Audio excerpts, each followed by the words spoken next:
What insider secrets does the company you work for not want its customers to find out? I work at a big store in the Netherlands, and at the end of every advertisement week, we have to make sure the shelves are almost empty, so it will look like almost everything's sold out, and the products we sell are popular. In reality, we still have a lot in the stockroom, but this way people will buy it faster because 1, it's on sale, 2, it's almost sold out, 3, it's a popular product, and 4, they think the company as a whole is doing a great job. It isn't really a big secret, but I think it's quite funny. Edit. The regular shelves are well stocked. I only meant the shelves that are for the advertised products of that week. Story 2. This is true of academia in general, but you have no idea how much money textbook companies spend on wooing professors. Just to give a couple examples, the last time I went to the big conference in my field, which was held in Atlanta that year, Bedford St. Martin rented out the Atlanta Braves Stadium, bussed everyone at the conference there, about 2,000 people, gave us a free buffet that stretched through 3 rooms, and we were up in the box seats with an open bar, and they opened up all the games in the back hallway for us to play. Pearson's party was much more modest. They rented out the Coke Museum, gave us all free tours, and their free buffet only stretched through 1 freaking room, but with much classier food, and they still had an open bar. Just in case you were wondering why those textbooks of yours are so expensive. Yeah, they'll rake you over the coals, man, even if you've got the 12th book, but they're like, no, specifically the 13th edition. And I was a musical theater major, dude. We didn't even use the books. Story 3. I used to work for IBM. It was well known within IBM that all projects would be significantly understaffed. This meant that the people working on those projects would work their butts off. We were all salaried employees, so we made no more money by working 80 hours per week compared to the normal 40 hours per week. IBM did make more money, however, since most of our projects were billed as time and materials, effectively hours. When some internal people started complaining about the excessive overtime, IBM offered them the option of becoming an hourly employee. This meant that they no longer had access to healthcare, 401k, etc., but they would be making significantly more money, in some cases more than doubling their previous salary, since they would be getting paid for every hour worked. IBM didn't think many people would choose the hourly option, thinking that their benefits plan was enough to keep people on their salaried employees. Of those that were offered the option, something like 95% chose to become hourly. Every single person that chose the hourly option was fired within 1 month. That meant that some projects that were already understaffed were even more understaffed. Many projects were canceled or delayed because IBM chose to use these employees as an example of what happens when you complain too loudly. Story 4. Psst, Domino's Pizza Tracker isn't accurate. Employees can enter crap on the computer to make your order appear at a different stage than it really is. Oh, the humanity! Edit. Apparently some stores show where the driver is. Those are, to my knowledge, pretty accurate. The thing the employees change is the step in the series of steps to make and deliver your pizza. For example, the manager doesn't like the order sitting on the shelf. The tracker says it's passing quality inspection, sitting on a heated rack, so he will dispatch the order before a driver is there to take it. It makes the store's out-the-door time more impressive for the OERs. Story 5. You don't have to get a GED. It's just one type of high school equivalency, but GED is synonymous with that concept, so people don't know there are other options. Pearson likes it that way because they can charge $120 per test, with most of that money going to Pearson. Pearson doesn't want you to know that, depending on availability, you can also take the HiSET or the TASC battery of tests for half the price or less. Until a few years ago, before Pearson stepped in, the GED cost $10 to $20 in most places. Edit. Not all colleges accept all forms of high school equivalency, and often the HiSET or the TASC can be almost as expensive as the GED. Unfortunately, it's complicated, and you have to do your research. Depending on where you live, you might be screwed either way. Added context because I didn't expect this to blow up. For decades, the GED was dirt cheap because people who need a GED are usually broke. And then magically, when education giant Pearson showed up, everybody had to charge 10 times as much because one of the easiest ways to get rich in America is to exploit the poor. Story 6. A long time ago, I worked in a pet store at a mall. The company's motto was, "The customer comes first," which is a kind of effed up motto to have when you were selling,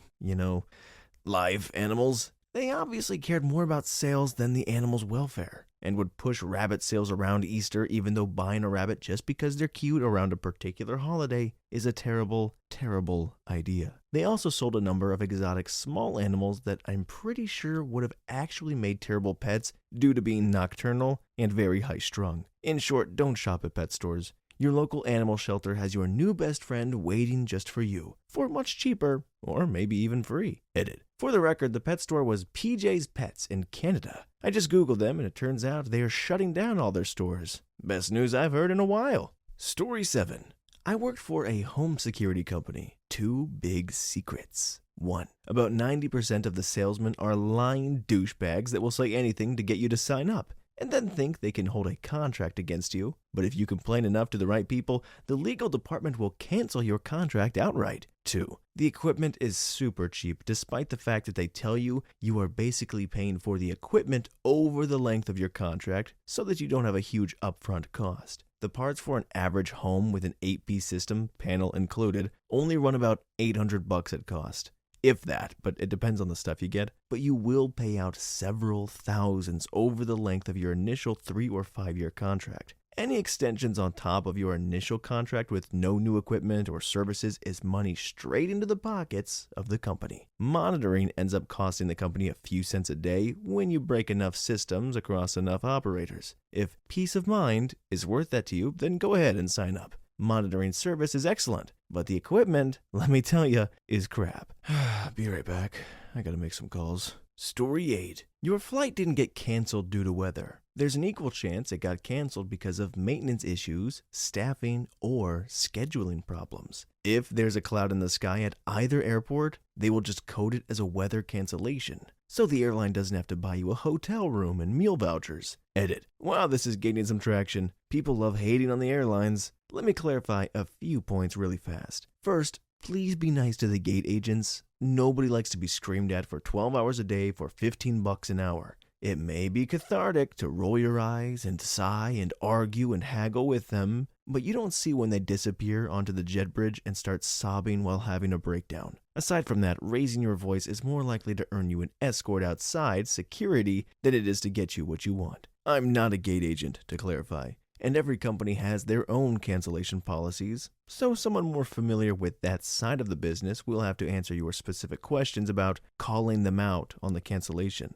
My gut feeling would be to document everything you can get your hands on, weather, the timeline of the delay leading up to the cancellation, any gate changes. Try not to shove your phone into anyone's face. Like any other business heavily reliant on customer service, bringing your case to social media can sometimes do wonders. Otherwise, I don't really have an answer for you. Please believe me when I say that nobody you actually talk with likes the direction the airline industry has taken in the last 20 years. Cheaper ticket prices are literally the only good thing that's happened. We wish we were back in the golden era of planes regularly leaving 75% full, with plenty of room to accommodate maintenance and cruise cancellations, full meal service, and passengers all wearing their Sunday's best. Finally, remember that airline travel is not a guaranteed thing. I was being a little facetious when I said that half of all cancellations due to weather are something else. Most of the time it is weather, and you wouldn't believe the number of passengers who are incredulous that we would cancel just for a little rain.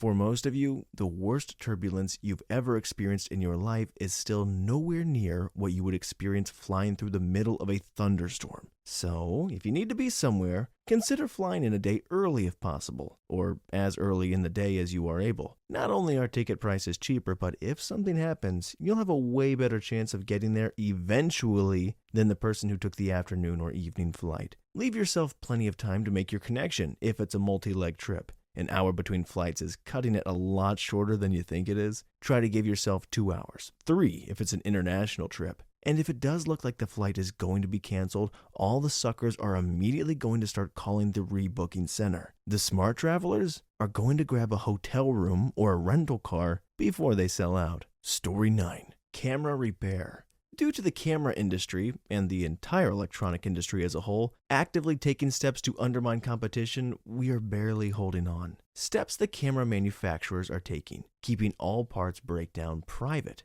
Can't find your part numbers. Keeping all part price list private. Even if you have a number, you can't get pricing without calling and ordering it. Estimates take much longer. Keeping all technical data, schematics, troubleshooting guides, basic information regarding parts, all private. Raising the cost of parts to the point where repair is uneconomical, while still repairing items at a competitive price. Sometimes the repair cost from the manufacturer is $20 more than the cost of the part. Refusing to sell parts to repair shops, i.e. Fuji, Tamron, Nikon, Sony, Canon being the one exception, but they are raising the cost of all parts by 35% starting August. Refusing to sell adjustment tools to repair shops. They have them, but they will not sell them to us. Pricing repair and adjustment tools beyond what the market will bear. $250,000 tool required to adjust Nikon lenses. Keeping all necessary adjustment software private. For the longest time, the argument I'd hear from manufacturers was,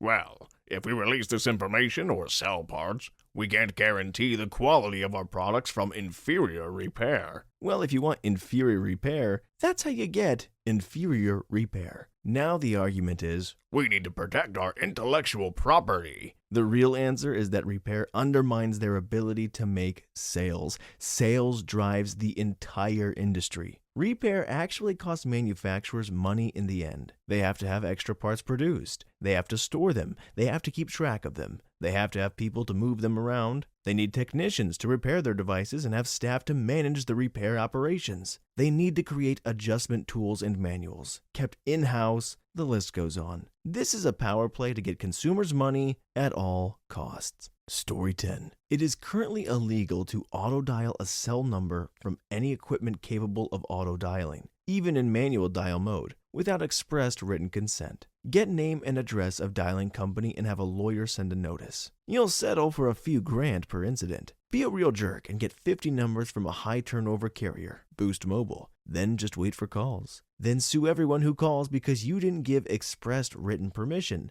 We got dinged by a guy doing that. Edit. I'm getting a lot of questions on this, so I'll try to clarify. In the US, there is a dialing law, separate from the DNC laws, that restricts anyone dialing a cell phone from any equipment that could be at any time be capable of auto-dialing from calling a cell phone. This is written such that hitting redial on your cell phone would be illegal, but they clarified this isn't how the law would be enforced. It also means that an auto-dialer set to manual mode would be illegal, but also completely impractical. Also, unlike DNC laws, there are no exceptions for businesses or prior relationships. Any cell phone ever requires expressed written consent to be auto-dialed. So I'm not a lawyer. I'm an IT guy working at a company that does legal and ethical dialing for our clients. But we make mistakes, and people bait us into making those mistakes. We were hit with a lawsuit for some guy who bought 50 lines from Boost, waited for the agencies to call him, then had his lawyer send out notices that we didn't have written consent to dial his phone. We fought it,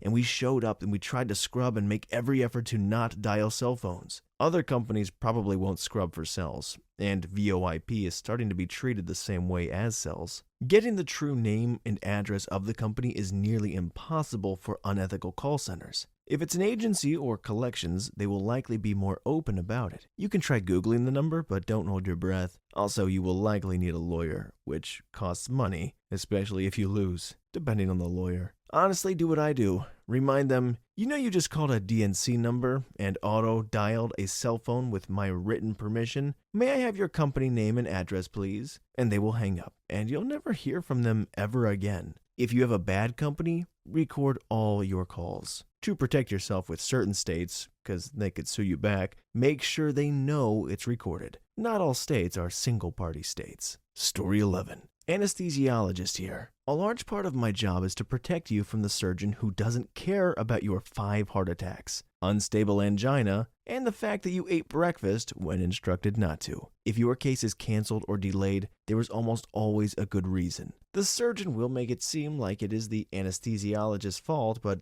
it is because they likely didn't care enough to ask about your medical history, didn't do the proper pro-operative work, and just don't care. Other than that, I have no secrets to report. Intraoperative awareness is exceedingly rare, 1 in 20,000. I won't let people make fun of you or talk inappropriately while you're under, and we take physician medication, diversion, and drug addiction extremely seriously. Thanks for the gold, kind strangers. Story 12. I'm a chemist, and throughout my education and career, I have observed that scientific fraud is widespread, and there is little interest in doing anything about it. I seriously doubt the validity of any sort of scientific data because of this. It's so simple to do, really. Cherry-picking data can be as simple as just not writing down a number you don't like, or even writing or entering a different number. Anytime there is money involved, there is a strong push to please those paying the bills. Many times I have been asked, subtly or not so subtly, to repeat things until the desired result is achieved. No one out and out tells you to fabricate things, but instead it is usually implied that your work is somehow flawed or you must have made a mistake, so could you do it again? I can usually look over someone's raw data and tell if they are cooking the books or dry labeling, as to say, but it is all but impossible to prove. You can also tell by someone's workload. If you are putting in hard 12-hour days and your colleague spends most of his time reading magazines, something is up. Also, you could put a full camera crew in front of a lab worker and they could 100% fabricate data and you would never see anything to indicate that they were. It's just too easy. There are legit good ways to detect stuff like this, things like statistical analysis and blind samples that are independently verified, but this is almost never done. That one didn't make me feel great. Story 13. I used to work for a tax service. I don't want to get in trouble, so let's call them Liberty Lax Service. The people that they hire to do your taxes have at most 2 weeks of training. When I was there, I knew people who didn't even have that, usually only a week. They will charge you $99 per form for your taxes, by the way. Edit because some have asked. From my time there, I've learned that the people that are targeted are most often the ones in need, who don't know about the opportunities available to them. I also know for a fact that the call center had specific lists of clients based on what they filed the previous years. So if a client previously had something where they filed and claimed government assistance, they were called at a specific month. If they were in certain income brackets, once again called at a certain month. The scummiest thing, however, that I observed was the sales tactic they used. Most often you'd be offered a free quote. Come in, let them see your paperwork and they'll tell you what you can get. What would often happen, however, is that you'd go in. They would go through the entire process of filing your return, and at the end, you'd basically be pressured into paying because they already did all the work.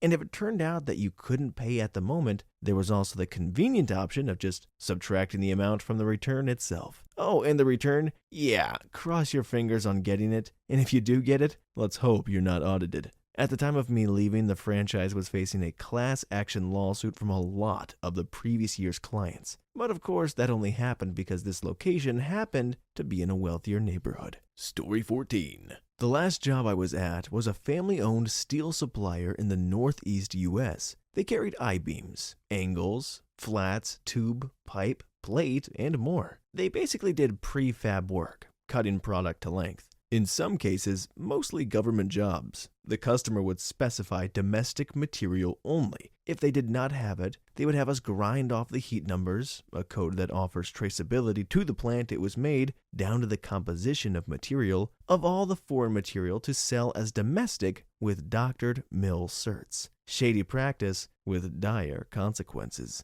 Edit. I thought I should add that I can only confirm doing this 2 times, maybe a third, but I really tried to block that place out due to the lack of responsibility and ethics of the management. The last few years were really bad. Edit 2. As a lot of people are insisting me to report, I wanted to say that had I known then what I know now, I most certainly would report. This was 10 years ago, and I would not be able to tell you the name of the customers or even a close date of when it exactly happened. I know there was a few pieces of square tubing, 4, 5, or 6 inch, and some cut I-beams, but the rest of the details are way too foggy. Story 15. I worked for 2 years at a call center for Cox Cable doing tech support for internet and TV. It's more important for the techs to get you off the phone than to actually resolve your problem. Don't blame the techs. They've got supervisors breathing down their necks, and the supervisors are breathing down their necks because customers complain about being on hold so much. When I was doing it 3 years ago, calls had a limit of 7.5 minutes. 7.5 minutes to take your info, diagnose your problem, give you a solution, and resolve the call. The call, not the problem. If the call goes over 7.5 minutes, a supervisor would come over and ask what was going on. I got in trouble so many times for genuinely trying to help people, it was disgusting. One time I spent a good 30 minutes on the phone with a guy in San Diego who was setting up his internet. He was old,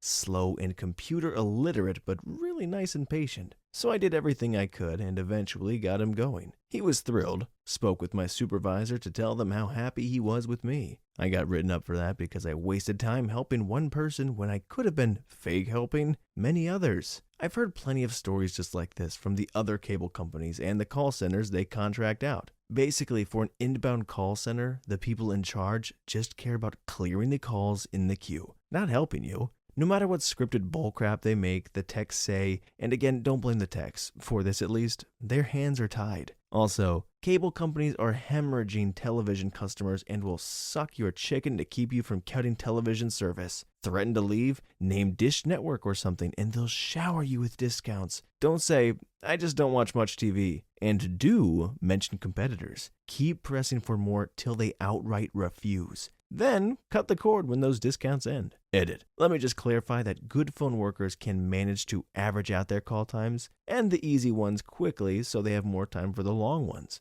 The problem is on the call floor during a call, you'll get harassed by supervisors that will tell you to just roll a truck if the call goes too long, regardless of your average call time. The customer is charged for the truck, which may not even help them. It creates undue pressure on these workers, especially on the new ones, and defeats the whole freaking purpose of a helpline. I wonder how long ago this was written. I was on the phone with Spectrum, and I was trying to get help, but the guy was wasting so much time talking about the parking situation at his daughter's school, and and we were way over 7.5 minutes, let me tell you. Story 16. Optics Insider. Lenses are sold for wholesale cost anywhere from 25 cents to $40 and resold for retail at $150 to $800 depending on different factors. Online retailers, brick and mortar stores, and private practices all get their lens supply from a handful of lens labs. So you're probably getting the lens crafter's equivalent of a $800 lens for $300 at a private practice, but for $50 online. Please be wary of manufacturing defects when ordering online. Take your online purchases to a local optometrist and tell them what you bought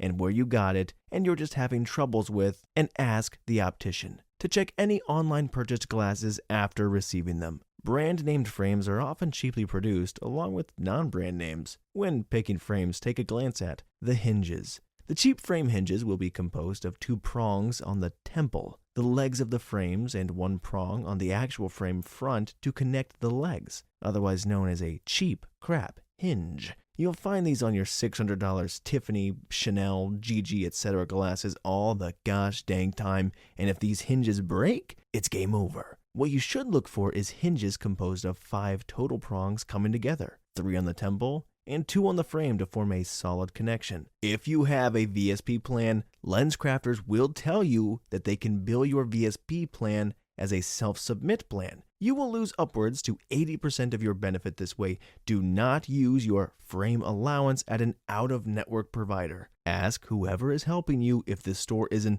network provider. If they tell you something about self-submitting, they are not in your network. You guys couldn't see it, but there was a lot of all caps on that page. Hopefully it came across. Story 17. Not quite a company, but law schools in the United States. In the past, most lawyers who went to a Tier 1 school and did decently well could be expected to do very well upon graduation. It wasn't uncommon to earn $200,000 right upon graduation. As a result, law schools became a cash cow for universities. They began opening at an alarming rate, charging outrageous amounts of money, which was almost all kicked back to the main campus. But it didn't matter because people were getting good jobs upon graduation. Then, the legal market collapsed following the housing collapse. Law firms rescinded offers from new graduates and fired huge amounts of their staff or shuttered their doors entirely. As the economy as a whole has improved, the legal economy has improved as well, albeit slowly. But things are not back to where they used to be. Many law firms discovered that they could get by without huge amounts of attorneys on staff. If they ever needed additional attorneys for a big case, they began to rely on contract agencies more and more. And why not? They weren't responsible for any overhead, any sort of benefits, and they could pay a pittance of what they would be paying an attorney on the staff. And once the case was over, who knew what sort of work they'd have coming their way afterwards? So why keep the unnecessary overhead of a person on staff? Before the legal market collapse, these sort of contract attorney jobs got paid very well. You'd make maybe upwards of $100 an hour, work for a few weeks and make a good chunk of change, and then pay off some bills, put some money away and lounge around until your next job came a-calling. But with law firms using contract agencies more and more, this market is booming. And they can pay a lot less than they used to with all the lawyers graduating from law school. I'm talking a lot less. We're talking people with a saddle of upwards and over $200,000 in student loan debt, accepting jobs for as little as $18 an hour. And there is no stability. Many agencies will actually lie to their contractors just to get them to commit to a project, saying that it'll last for months, and then end the project after just a couple of weeks. And you don't have a guarantee of that lost pay. You didn't work it, you simply don't get paid. This sounds like the market is finding itself, and this is simply good economics, which is fine, but the problem is that law schools are still big business. While the number of applications to law schools dipped for a couple of years, there are now more than ever the big promises of cushy jobs and even cushier paychecks. Universities and for-profit colleges are gobbling up all of these students' tuitions because it's big money for them, and they have zero obligation to their students when they send them out into the cold with no job prospects in sight. Too long didn't read, 98% of law schools in the United States are a complete scam. Story 18. Contractor here. Tips and secrets for getting contract work done in your home or on your property. 1. Get 5 bids. Let them know you're getting 5 bids. 3 isn't enough. 2. Circle back to whoever you liked best and tell them what the lowest bid you got was and ask them what they can do for you. If they have a good reason for charging more, they will tell you. If they don't have good reasons, they will definitely have bad ones. 3. Ask how long the job will take and then make them commit to it in writing. Stipulate a penalty for being late to start, late to finish, and for missing days. If they are telling you the truth about timing your work, this will be no problem. 4. Say, I need certificates of liability and workers' compensation insurance from your insurance companies that name me and my property. If they say anything but no problem, don't use them. 5. Ask, what else do I need to ask you? 6. Verify that they are licensed to do the work they are doing and that the license is current and applicable. Check with your county office if you're not sure. Story 19. Used to work at a car dealership. Don't buy the first times you step on a lot. Negotiate the price of the new car before you tell them that you have a trade-in. Most people negotiate the price of a new car and what they want for their old car. But when the sales manager gives the go-ahead for more money on your used car, it comes off the price of the new car. So it seems like you're getting more for your trade-in. Always ask what the on-the-road price is. This is exactly the total you will pay with fees and taxes included. Every dealership is different and fees can mean anything. Our dealership had a sticker on a bunch of different parts of the vehicle, so if it was stolen, you could trace it. Bullcrap, and the fees were like an extra $400. The dealership wants you to buy their current inventory. If the vehicle there isn't exactly what you want, you have more room to negotiate the price, so they don't have to bring one in from somewhere else. If you're buying a used car, always ask how long it has been on the lot for. If it just got there, it is marked up a lot. Every couple of weeks, my boss would drop the price by $1,000 until it's sold. The most profit salesmen make it in used cars, so remember this. The best time to buy a car is at 0% financing. Near Christmas time, as it is almost the end of the year or the end of the month, as they are trying to hit certain quotas. A lot of people are only concerned about having a low monthly payment. Put you in a brand new car for $150 a month? Sounds good, right? Not if it's over 8 years, as you will pay nearly twice as much total for the car in that time. The shorter the term, the better the total cost of the car. I gotta remember these tips, man. I gotta get a new car one of these days. That's not true. It's never gonna happen. I'm a marketplace man through and through. Story 20. I work as a janitor/housekeeper for a veterinary clinic. Most of the time it works the way it's supposed to. Other days, 3 people will call in sick when we are already understaffed and the animals already there are at risk of not being looked at for hours at a time. A small puppy died since no one was watching it in the incubator. Another puppy was crushed due to a mom being left in the cage. Someone also effed up the amount of anesthetics on an animal undergoing oral surgery, and it woke up during the surgery bleeding from a clipped main artery and almost died screaming. The people working in the back are mostly interns who are learning how to do a job. A few of them will be responsible for the death of someone's pet, and usually it's avoidable. 1. Make sure you ask questions when you bring your pet to get something done. 2. Document everything and keep copies of any incidents or behavior once your animal is home. 3. Pics and video or it didn't happen. 4. Get a lawyer. That will help if something happens with your pet and the hospital F's up like they sometimes do. Story 21. This is actually the reverse of the topic, but F it. I'm tired of people calling in and yelling at me. This is what the people at my student loan company, okay, me, desperately want you to know. 1. Go to studentloans.gov and get an account there. You can consolidate all your loans together under the company of your choice. You can get on to payment plans based around your income, where you could even qualify for loan forgiveness after 25 years of payments. Super helpful. 2. Again, there are a crap ton of payment plans out there where your student loan payments can be based entirely around your income, family size, and total student loan debt. Unemployed? Great! $0 in income means $0 in payments for 12 months, like 80% of the time. Go to studentloans.gov and just make sure to reapply every year until that crap gets forgiven. 3. You're totally and permanently disabled and can't work? Guess what? You can get your loans forgiven. Takes some time and energy, but if you go to disabilitydischarge.com, you can eventually qualify if you've got a doctor or the VA to back you up. 4. Work for a public service or a nonprofit? Google Public Service Loan Forgiveness. 10 years of payments in one of those sweet, sweet income-driven plans. I mentioned them above, and bam! Guess what? All your loans go away. 5. You working as a teacher in a low-income school? Done it for 5 years? Great! Get your awesome educator butt a $5,000 forgiveness amount minimum if you don't want to wait for the public service thing. Teacher loan forgiveness. Google it. 6. 9 times out of 10, if somebody contacts you saying, pay us a fee and we'll combine all your loans and give you lower payments, it is likely a scam at worst and unnecessary at best. Again, consolidation is absolutely free at studentloans.gov. 7. The big name loan companies are almost always just loan servicers. We service the loans but don't actually own them. We didn't set up your interest rates when you took out the loans. We don't control what the Department of Education does as their policies. You want to learn more? You guessed it, studentloans.gov or nslds.ed.gov if you're feeling frisky and want to see where the heck all your student loans really are. 8. Parent Plus loans are under your names, mom and dad, not your kids' names. I don't give an F what Lil Stevie says he's paying them down. I need to talk to your parental butts to make sure any actual changes go through, like postponing or lowering your payments. 9. Some loan services are pretty douchey and do crappy stuff to the customers, but we aren't all monsters. Do your research, and then you can consolidate with the servicer you like instead of whomever is effing you over every month with hidden fees or what have you. 10. Don't effing wait until you're like 270 days past due to contact us. We aren't going to be judgmental or upset. We just want to make sure you don't completely F yourself over, and by extension us, by making your loans default. If you can't make a payment, just freaking call us and we will help you. Lower payment plans, postponing crap due to life and money troubles, etc.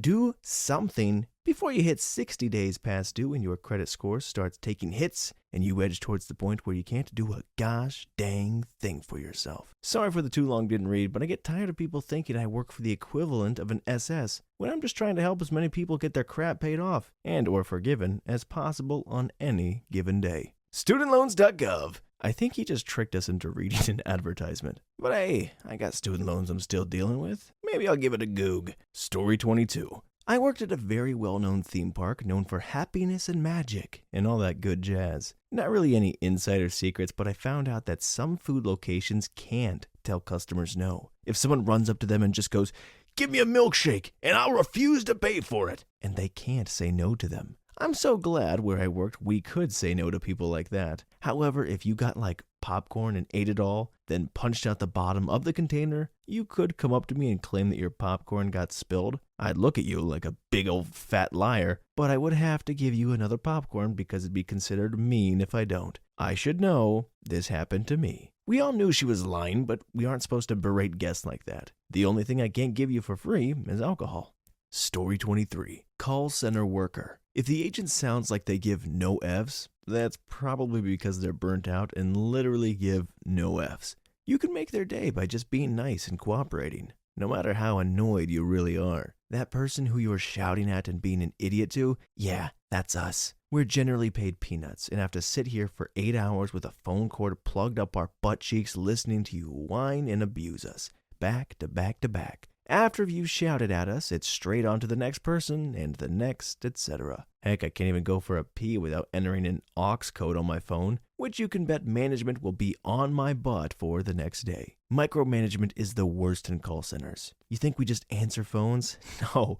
In reality, we have to juggle a metric crap ton of metrics and red tape, deal with grown, freaking adults acting like children, and deal with management riding our butts over petty crap. 26 seconds late from your break? Here's a formal warning for call avoidance. Tech support call centers can be pretty bad. Again, you have all of the above, but the fact that the customer is usually a complete idiot and shouldn't even be allowed to use a computer as their weapons grade stupid, "I've tried nothing and I'm all out of ideas," has never been more relevant. You want to know why you've been waiting so dang long to speak to someone? Because we're dealing with an influx of idiots, adults who can't think for themselves, people calling to complain, and people just generally calling because they're too stupid to read a manual or use Google. However much we want to tell you that, we can't, because calls are recorded. And of course, if we say anything to upset you, dear customer, you special little snowflake, the world would implode. Guess what, a-hole? Complaining about the wait time only increases the wait time for everyone else. You think I just sit here and play with my balls all day?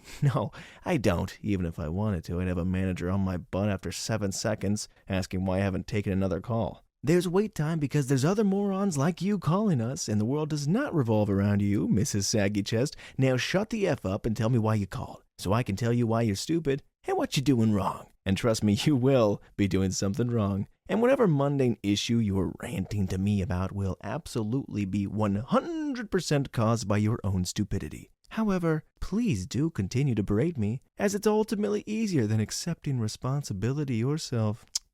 So far, I've only covered rude and a-hole callers. Don't even get me started on people who are just difficult. Well, madam, here's a perfectly reasonable and straightforward solution to your problem. I'm not going to do that. Get me your effing supervisor. Now! You could call up and abuse the F out of a call center rep, then go on to demand XYZ and management will lick your butt. Call center management gives no Fs about agents on the front line. It's all about their precious customers. The agents are purely numbers on a report. Working on a call center is like working in a third world sweatshop, except with stricter management. Someone watching your every single effing move and pulling you up for every single minor mistake you ever make. Working on call centers, dealing with the public is soul-crushing, and people burn out in a matter of weeks, heck, some even days. Have a little respect for these people. They have to deal with a level of crap that most people don't even realize exists. Whoever thought up the phrase, "the customer is always right," was clearly one of the a-hole customers. Call centers would be 100% better and more efficient if agents could simply just tell customers how it is and hang up on them. Agents spend way too much time pandering to a-holes on their every whim for fear of them being unhappy or dissatisfied, God forbid. Most people who call a center, from my experience, are complete and utter self-entitled idiots. And trust me, they need to slap back down to reality. But yeah, no company would ever want people knowing about the above. Story 24. Booking a hotel room through a travel website is a bad idea about 100% of the time. If you actually want to get the best deal, you should check the price through whatever website you like. Almost all of them are actually Expedia anyway. Then call the hotel and ask if they can beat it. They will 100% of the time. The booking company charges about a 30% commission, so on a $200 a night booking, the hotel only makes it $140. So if you call and say, "This website is selling me the room for $200 a night, can you beat that?" They will almost always say yes and give it to you for $180. It's an extra $40 in their pocket and you could save $20. Edit. As many people have noted, this works less consistently with big chain hotels, as they have different priorities. I mostly deal with smaller, independently owned boutique and luxury hotels. In general, a random hourly employee at a Best Western can't change the price of a room due to a phone call. Sorry for the misinformation. Story 25. Throwaway because I'm about to rant like a mother effer. Apple severely limits the number of chat and phone support advisors it has working at any time, which generally causes customers to sit waiting in queue for quite a while. They just began this practice to save money. Once customers do get with an advisor, they may be met with someone Apple trained, or they may get someone who has been outsourced and has received crap training. If the customer got an outsourced advisor, chances are the issue will not be solved, and they will call or chat back and be just as upset. Considering the usual wait times, that's not fun to deal with for the advisors or the customers. While the chat advisors used to take up 2 chats at a time, Apple has now forced them to take 3. It may not seem like much, but trust me, that 3rd chat is like adding a completely new job to the role. The 3 chat thing went over so poorly that they've actually had to put a freeze on it for a month while they hire more outsourced employees to handle the overloading waiting volume. Apple talks about how it prides itself in its customer satisfaction, but in the past 6 to 8 months, it has turned into a turnaround mill. Advisors' jobs aren't to focus on you to solve your issues anymore. It's to get you out of there as quickly as possible, by any means possible, because you cost the company money. Another insider tip about Apple support: most of the info they use to solve your issues, they're all online. Plus, you can solve just about anything by restarting your phone, resetting your settings, or backing up and restoring the dang thing. If a restore doesn't work, then bypass chat and phones and set up a gosh dang store appointment, because it's likely the hardware. So there you go. Apple's forcing customers to wait forever for crappy service, and the same few troubleshooting steps we tell everybody. Story 26. The photography industry. I made a new account just to answer this. Sorry for the wall of text, but here we go. The items with the highest markup are filters, memory cards, and LED lights. Buy them used if you can. UV filters do block out some UV light reflecting off of the haze and can act as a protector. But if it's not super hazy and you're not super clumsy, there is no need for one. If you do decide to buy one, get one with high quality glass, like B+W or Hoya HD3, because why in the heck would you want to put crappy glass in front of good glass? My subjective assessment as to quality of photos and or cameras goes Fuji, Sony, Pentax, then Panasonic. Canon and Nikon might be the most popular, but they are nowhere near the best. The cost of memory cards constantly changes for retailers, like its own little stock market, and usually have a markup of 30 to 100%. Most camera and lens manufacturers don't give a flying F about actual camera stores. They try very hard to get you to buy directly from their website where they can make the most money. If not there, then through Amazon, Best Buy, or B&H, where they can still sell large volumes. Except no one at these places usually knows the first thing about photography and will be of little to no help to you when you need it. Some companies and groups still support actual camera stores to some extent and want them to do well. Companies like Fuji, Delkin, Sigma, and ProMaster, a company that only sells to camera stores, do a reasonable job. You will learn far more about what you are buying and how to use it, and far more quickly than online, by going to an actual camera store, assuming they are not a-holes of course, than you will anywhere else. And now about spiffs. I mean commissions. Canon, Nikon, Sony, Tamron, Sigma, Delca, and Hoodman all give a commission to salespeople for selling their equipment, but getting that money can sometimes be hard. Tamron, Sigma, Delkin, and Hoodman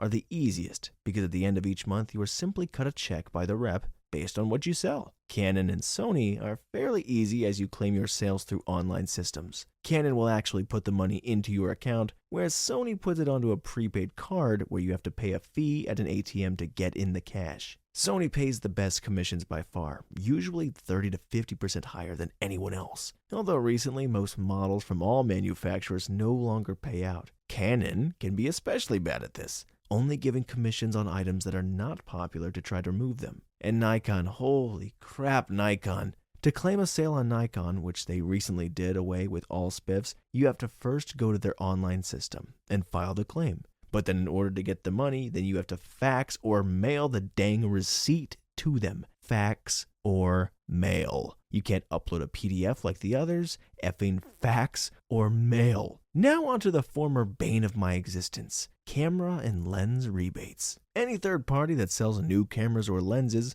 including brick and mortar stores, are actually forced to sell the equipment below cost. In order to make any profit, they have to file claims the following month with the camera manufacturer detailing who bought which piece of equipment, the serial number, the date, and name and address of the customer on the receipt combined with a specific form for that model and time period. Also, the reseller almost never gets the full rebate amount paid back in full. They usually only get between 70 to 80% back of what the rebate was. For example, let's say a lens initially cost the consumer $399 with a $100 instant rebate. The reseller will only get $80 back from the manufacturer, and only if they fill out all the correct forms with the proper receipt and submit them on time. If the lens initially cost the reseller $349, then they go from a theoretical profit of $50 down to $30. After doing this, the retailer will typically only make a profit of between $10 to $50 on each item. That's before man hours or overhead. This all has to do with the rebate system used in the industry. You see, cameras and lenses all have a specific price set by the manufacturer. However, there are always some kind of rebates going on with certain pieces of equipment at any given time. This is why when you shop for new camera equipment on places like Amazon, you see that the price has been reduced by a certain amount. That's the manufacturer's current rebate for that item. Rebate cycles are usually monthly, but some companies, like Panasonic, sometimes change their rebate offerings on a weekly basis. This further takes away from any profit made because it takes many man-hours, and thus money, to constantly update all of the rebates over all the products for that specific time period, as well as all the time it takes to file the rebate claims, not to mention the general overhead of the business. When it's all said and done, any brick-and-mortar camera store makes very little money, or it actually costs them money to sell new cameras and lenses. But they are forced to sell brands like Canon and Nikon because they can't really call themselves a camera store if they don't. In order to stay in business, they have to make all of their profit on accessories, used equipment, rentals, and classes. Companies like Sony, Fuji, and to some extent Panasonic all have higher profit margins than Canon and Nikon, mostly because they are trying to get a bigger part of the market, which right now Canon and Nikon still hold a huge share of. But if given the opportunity, I would not be surprised at all if they lowered their margins once they get more of the market. One last thing, from everything I've learned in the past about the inner workings of Nikon and their business practices, as well as their seriously messed up distribution system, I would not be surprised at all if they shut down their camera division within the next 5 years. Story 7. I used to work for a company that did medical transcription, OCR, and storage. They built a time bomb into the program that would ensure that customers stayed in contact with them and didn't slip in behind payments. After a set period of time, an error would pop on the screen saying, "Database corruption located. Please contact support for a rebuild code. Error code XXXXXXXXXX." So the customer calls in, right? A small app on every tech's desktop let them set how long before it would pop up again. So if the customer was in good standing, the code would go 90 plus days. But if the customer was behind on payments, the resulting code could only prevent the error from coming for maybe a week. It was all customizable. We could give more or less time depending on the customer's payment records. We had a customer who was 3 months behind on maintenance payments. He was getting the error message every 2 days. Eventually, he broke down, paid, and the errors magically went away. We could also build a code to completely remove the time bomb for when customers decided to not renew, but the contract had a massive penalty for attempting to rejoin. As the market for OCR was very much in the motion, the company was always rolling out new versions of the software for any reason. New printer, new version. New font, new version. If you aren't under maintenance, you don't get the new version. If maintenance is lapsed and you want to re-add it, your penalty was 1.5 times the standard price of the time you were not subscribed. When I was there, the software was $1,000 a month ad hoc maintenance, with a 50% discount if you signed a contract for a year or more. So, let's say the contract is lapsed for 4 months. You go to renew. and you must pay $6,000 on top of the regular $1,000 for the first month before you can sign a contract. They were brutal. Bill due on the 3rd and you paid on the 4th, penalty. Software lock-in kept people using it. The database structure was proprietary. The engineers would write custom imports for bringing data in from the competition, but if you wanted the data out, it was again grossly inflated cost. How much are we learning, guys, huh? So much? Or are a lot of you guys just using this to go to bed? Shh, go back to sleep. Story 28. I work a day job in IT security for a massive banking/real estate company. If their shareholders, clients, or customers knew how often PII data is handled wrongly or just plain stolen from executives, there'd be riots. The problem? Executives. These mother effers are dumb as crap. They honestly don't think the rules apply to them, and they usually have enough clout to get exceptions made for them in the rules. Rest of the company has to follow a password policy that forces them to get inventive and make strong passwords. I've had directors brag that their password never expires and is something ridiculously simple, like the name of their wife or their dog. PII has to be kept on encrypted storage media. That's cool. Oh hey, the director of the Eastern Tri-State region just lost an unencrypted thumb drive that contained confidential data on real estate deals that are worth billions of dollars. Well, oopsie, right? My favorite being what happened a month after I came on board. Fudging the details here because my coworkers are Redditors and they'll know exactly what I'm talking about. But a high-level executive left his effing laptop logged in and open at a high-priced, trendy coffee shop. He left it on the table while he went to the bathroom. It was gone when he returned.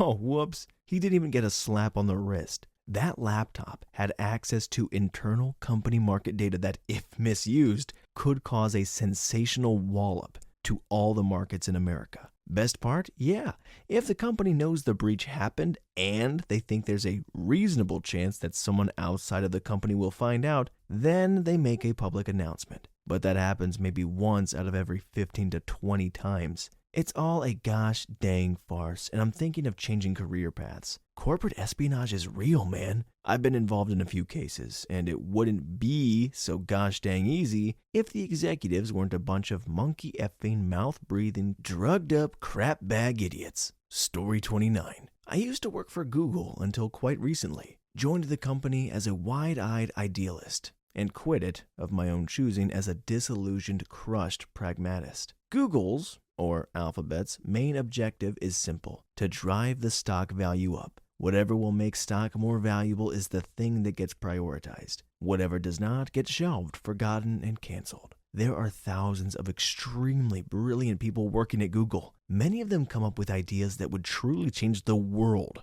I'm talking for the better. This ranges from the simple improvements on existing products to mind-bending moonshots that somebody figured out how to actually make real. Most of these would not make the stock more valuable, so they don't get made. Next time you wonder why doesn't Google or any other tech company, software, or even game studio do something that's so obvious, simple, and easy and would make you and yours and everyone's lives easier, ask this instead. Will it generate enough buzz to inflate the company's value further? Now, this is how Google operates. Every year, typically in late spring, the company holds a huge event called Google I/O. During this event, it debuts and announces new features, products, versions of operating systems, and a bunch of other innovations. What happens behind the scenes is a yearly cycle. Most of the year, things are slow. Except for product launches, most people just coast around, trying not to stick their heads out, collecting their six-figure salaries, benefits, and bonuses, and doing the bare minimum of work. There are occasional crunches, but generally it is smooth sailing with steady progress, much slower than what the teams are actually capable of. About 2 months before I/O, the crap hits the fan. Teams begin to realize they need to show some stuff off.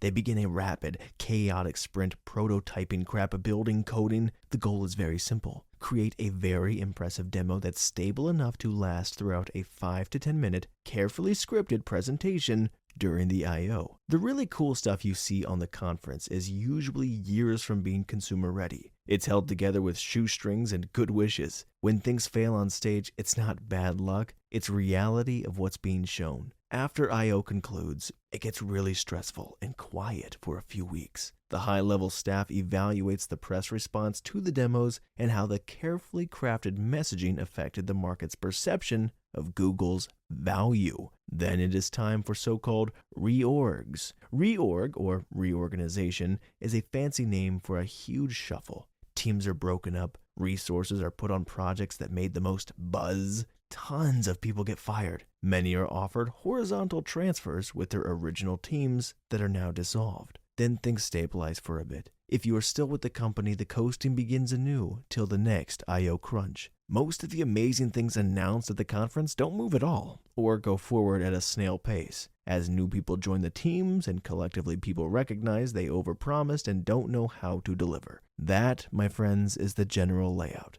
Due to the sheer size of the company, there is always a very small percentage of projects that actually manage to get made. It's simple statistics. Google can afford to drown millions of dollars on poorly managed, ineffective teams because the 1% or the 0.1% or whatever the small fragment is will actually generate even more stock value. I have friends at Microsoft and see that things are very much the same there. I'm not sure about Apple, but I'd guess most publicly traded tech companies work in a similar way. Inflate the bubble and pray it won't burst. Do a lot of loud press releases, claims, and demos because nobody will hold you accountable if after 5 years you still didn't deliver the product that wowed everyone back then. It's like politics. Hell, it is politics. That's kind of garbage. I mean, the people at the top are at the top for a reason, I guess, but here I was thinking it was Owen Wilson and Vince Vaughn's fault. Story 30. Fine dining. Tip the hostess if you want to move up the list. Bartending. It's better to buy the shot of vodka and the entire Red Bull than the drink Red Bull and vodka. These tutors, test tube shots, have little to no liquor in them, and the liquor in them is schnapps. But cocktails are forced to sell them, so don't get angry at the messenger. If you're a habitually crappy tipper, we will put near nothing in your drink, all on the bottom. Put some liquor in the straw,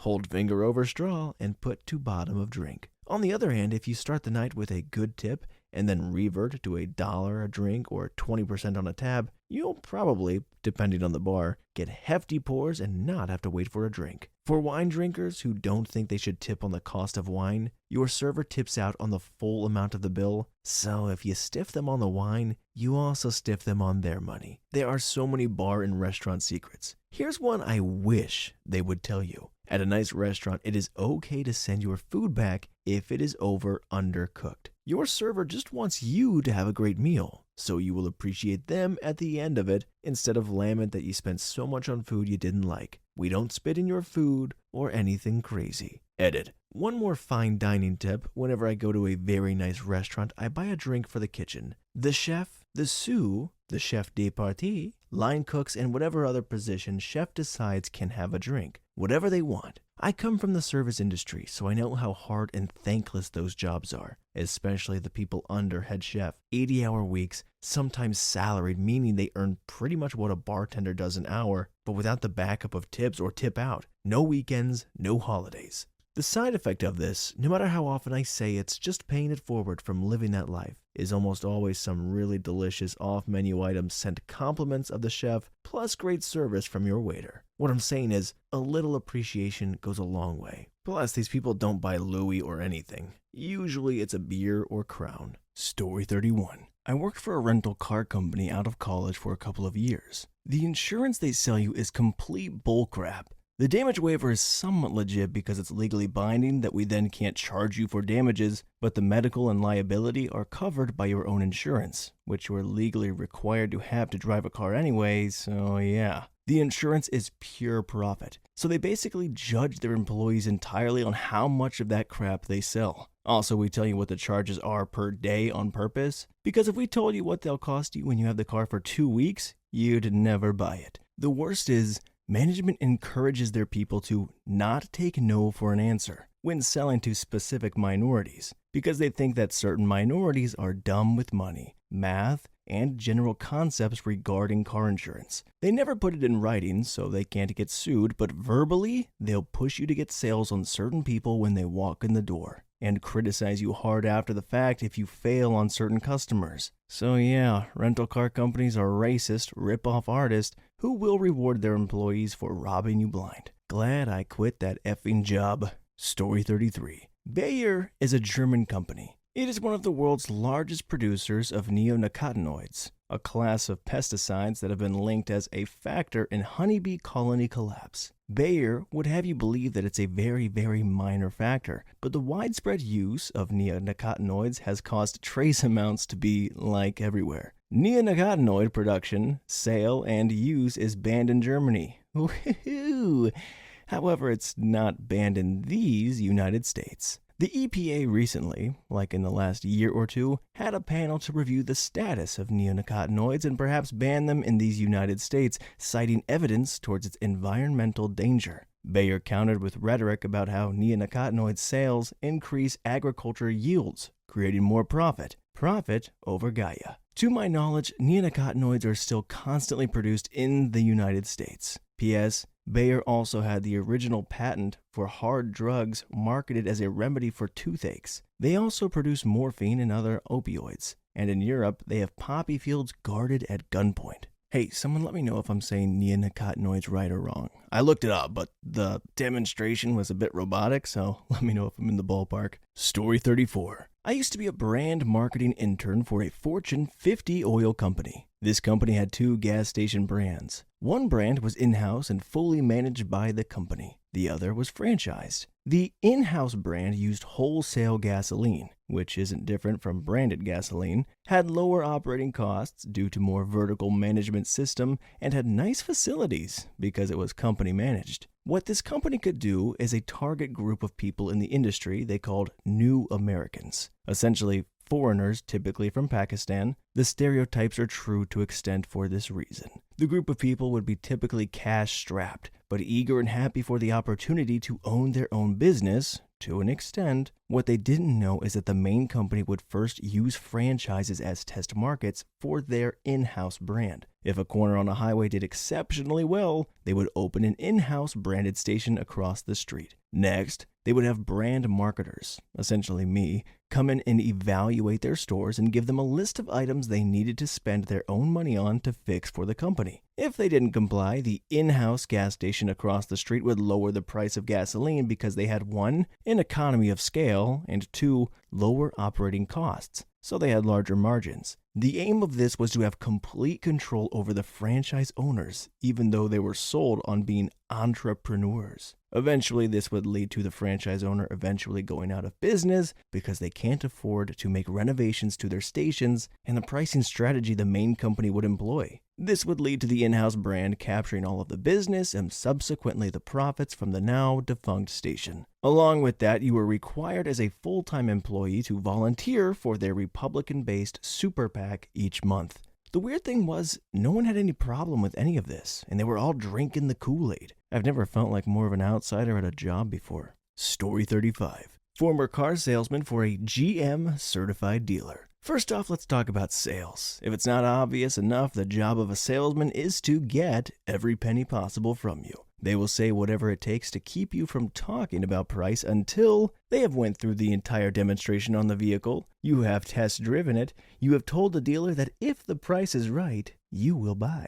Let's talk about the money aspect. Just like in retail, when a dealership is having a sale, wait for it, because it's most certainly not a sale. When a salesman asks you what a payment you can afford, always tell them $75 less a month than what you can afford. Because believe me, they will immediately try to sell you on a car that is at minimum $50 more a month than what you told them. If a car is being sold for $10K, you can guess they only have about $5K in that car. Never, and I repeat, never tell a dealer what you want for your car, that you plan to trade in until you see the actual price for the car that you want. Always throw the trade in last minute. Why? Well, if a dealer knows you want $5K for your car, then they will show you on paper that you are getting $5K for your car. However, they just raised the price of the car you were looking at by 3 and transferred it over to your trade. See, the biggest thing about trading in a car is that you want what you think it's worth. And if they show you that, you feel more comfortable with the entire situation. If you see the sales sheet, you will see a group of letters that makes no sense. Those letters are the actual amount they are putting in your car. It's code. My dealership used Black Horse, which is in 0 through 9 in code. So if they had CBBB, they were putting 3K versus the 5K they had on paper. I can't tell you how many people I did this to. I'm sorry, I was a jerk. Never finance a car through a dealership. See, the old saying is money talks, but let me tell you, that's bullcrap. Unless it's a mom and pop dealership, they will want you to finance with them every day of the week versus paying cash. Reason? When a finance manager gets your car financed, they send it to the bank with your information. The bank comes back and says, we will finance that car at a 2% interest rate. Guess what the dealership does? They add another 2% to your loan so they continually make money on you for as long as you make payments on the car. So not only did the bank just pay for your car, now the dealership is getting an extra 2% a month for the remainder of your loan. I don't have the time to continue, and believe me, this is just the beginning of the car industry. If I get enough requests, I will take time to add more though. Good luck on car shopping, and do not trust anyone. I repeat, nobody. Not even your friend or your son. They all want that commission check. Believe you me. Story 36. I worked for an organization that operates group homes for youth. Kids that were apprehended by the government from their parents were put into this company's care and they were paid per diem. Most similar agencies in the area were not for profit and were in the business of actually helping at-risk kids. But not this company. They were all about the money. They paid terrible wages and as a result attracted poorly qualified candidates. Checks would bounce and pay was always off, in favor of the company, of course. The company invested no money in employee training programs. Turnover was high because anyone that actually had skills would get a better job pretty quickly. The quality of care for the kids just barely met minimum standards. The houses and furniture were in poor condition. The food was all processed crap. The vehicles, used for driving youth in the community, may as well have been from the junkyard. Most of the staff were not well trained, so there were major ethical issues with how the youth were cared for. Not abused, just boundary issues and such. The youth weren't able to develop therapeutic relationships with staff because staff were constantly quitting.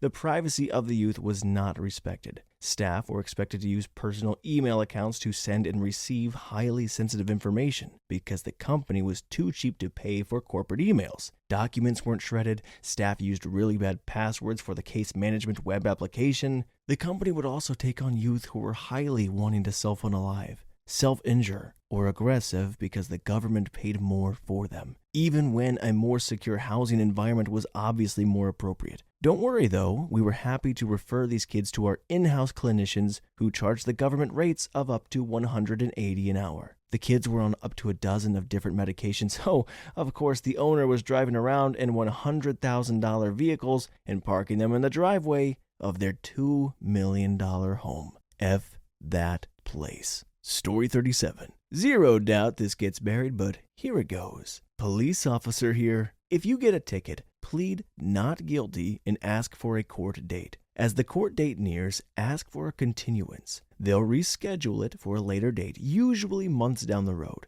Do this over and over and over as long as they allow. Eventually, years will pass. The officer may quit, get fired, or just plain not remember your ticket, in which case it gets dismissed. I've literally had tickets finally come to trial that occurred 3 or more years in the past. I can't remember jack crap about it, and boom, it's dismissed. Not my fault, I just can't remember. Also, just because you get a ticket doesn't mean you will have to pay that ticket. There's often the option to plead to a lesser charge. These city attorneys are usually part-time guys that hold full-time attorneys' gigs elsewhere. They do the city stuff for supplemental. They usually couldn't care any less that the city makes money because they get paid either way. You pleading to a lesser charge gets the city money while simultaneously creating less work for him because he doesn't have to go to trial. That red light ticket that costs $200 and carries points, thereby increasing your insurance? Plead to a $25 seatbelt ticket with no points and you're out the door. I literally see that happen every day. Also, when we say you have the right to remain silent, seriously, heed that warning. Story 38. I am extremely late to this thread, and this is a very specific thing, but if it helps one person, I'll be glad. I always wanted to tell someone this, so for the specifics, if you live in the state of Oregon and buy liquor every now and again, and don't mind being somewhat of a shady person, you can get free liquor. Like, a lot of free liquor. Tools required: drill or a good filter. Let me explain. In Oregon, the liquor is controlled by a governing state establishment, not by the privately held stores. What this means is that the Oregon Liquor Control Commission provides all the liquor to every store in Oregon at no cost. However, they take 92% of the total sales, and the store owners make 8% on every sale, which actually turns out to be a healthy number. Both the stores I worked at made between $20 and $40K each day, so since the inventory does not belong to the owner, if a bottle gets broken, the state will essentially send in someone who works for them every month to write off the breakage, which is usually bottles that have accidentally been broken in store by employees. We have bins we set the broken bottles in, but all that you are required to put in the bin is the neck and or the cap of the bottle, in order to prove that the seal wasn't broken and that someone didn't just empty the bottle out. We also accept broken bottles from customers as long as they can turn in the neck and or cap.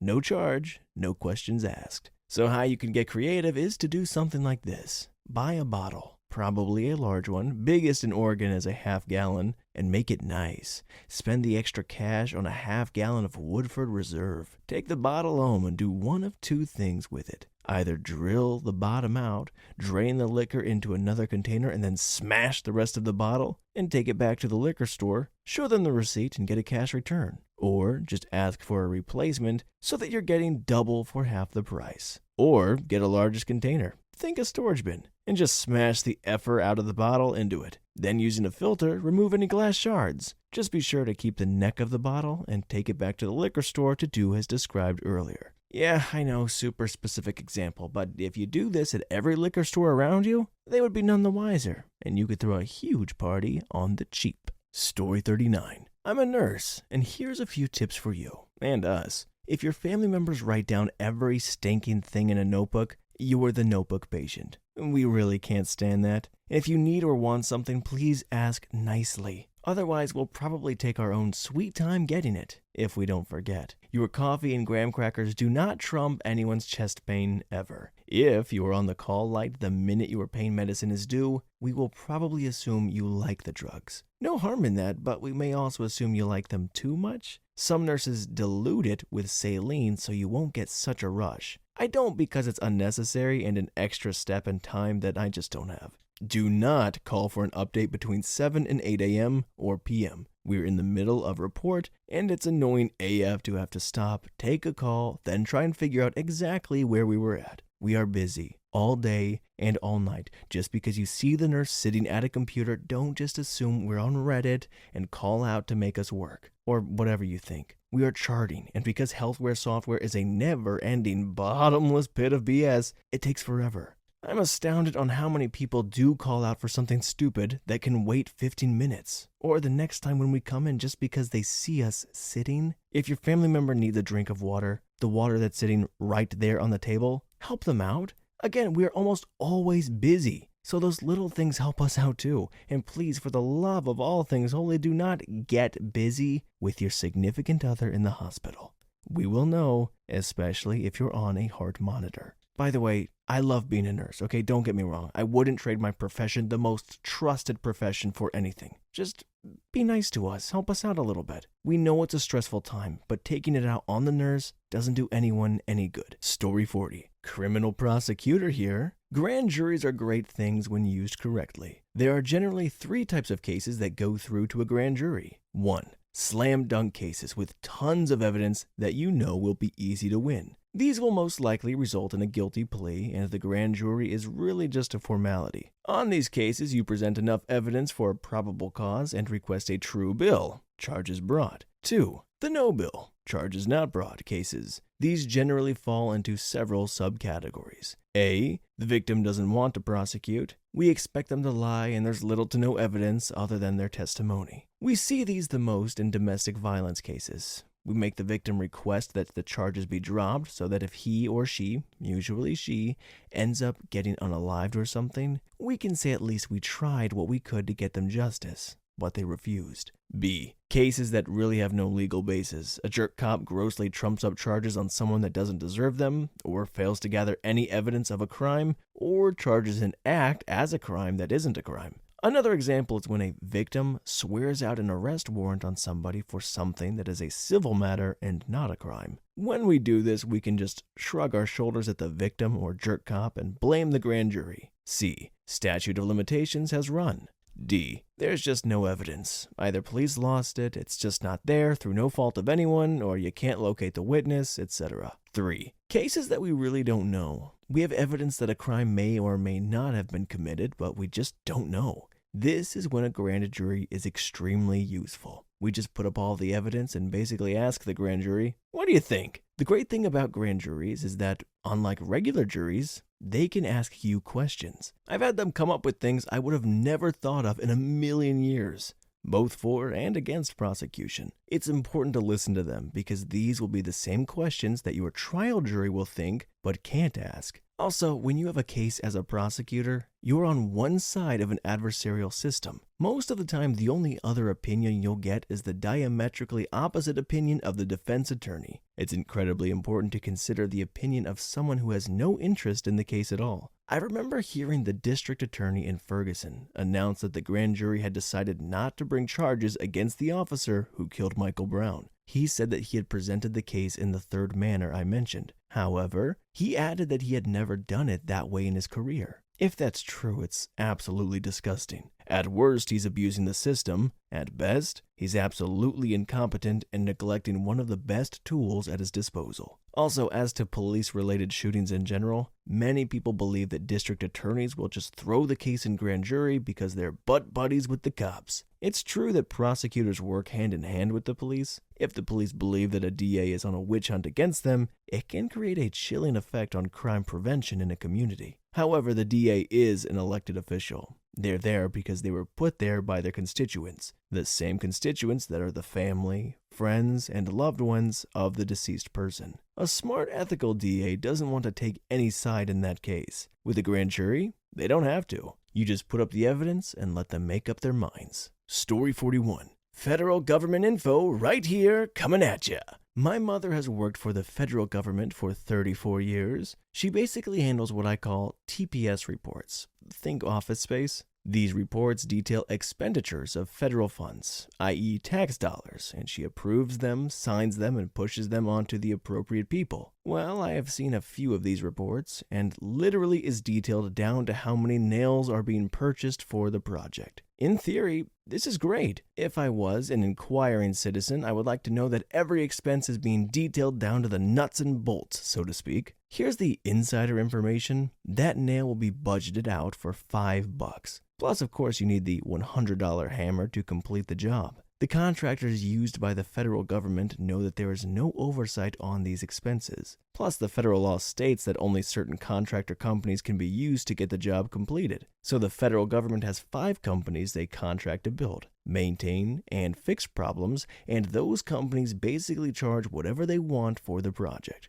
Oh, and my mom, who handles these TPS reports, does just enough so she can keep her literally three managers off her back and out of her hair. It is literally office space where she works. I have more. Let's see. The federal government keeps records of every employee, their history, and so on. Everyone knows that. Where they are kept and how is a little creepier. They are literally kept in underground caves in Illinois. My mom has had people retire since she has worked there, and depending on your track record, it could take up to 2 years after you retire to start getting your pension, if you could call it that. This is because there are employees who walk around to different parts of this cave and collect the necessary documents for you to be approved to relieve your retirement. Benefits. I found an article written about it once in our local paper, but it disappeared. It detailed the layout of the cave, where each file, employee, and documents were. They keep the records in caves so the paper doesn't deteriorate as fast. This is for all federal employees, by the way. I mean, when I read that passwords are kept in plain text, it is nothing compared to the federal government keeping paper documents in caves.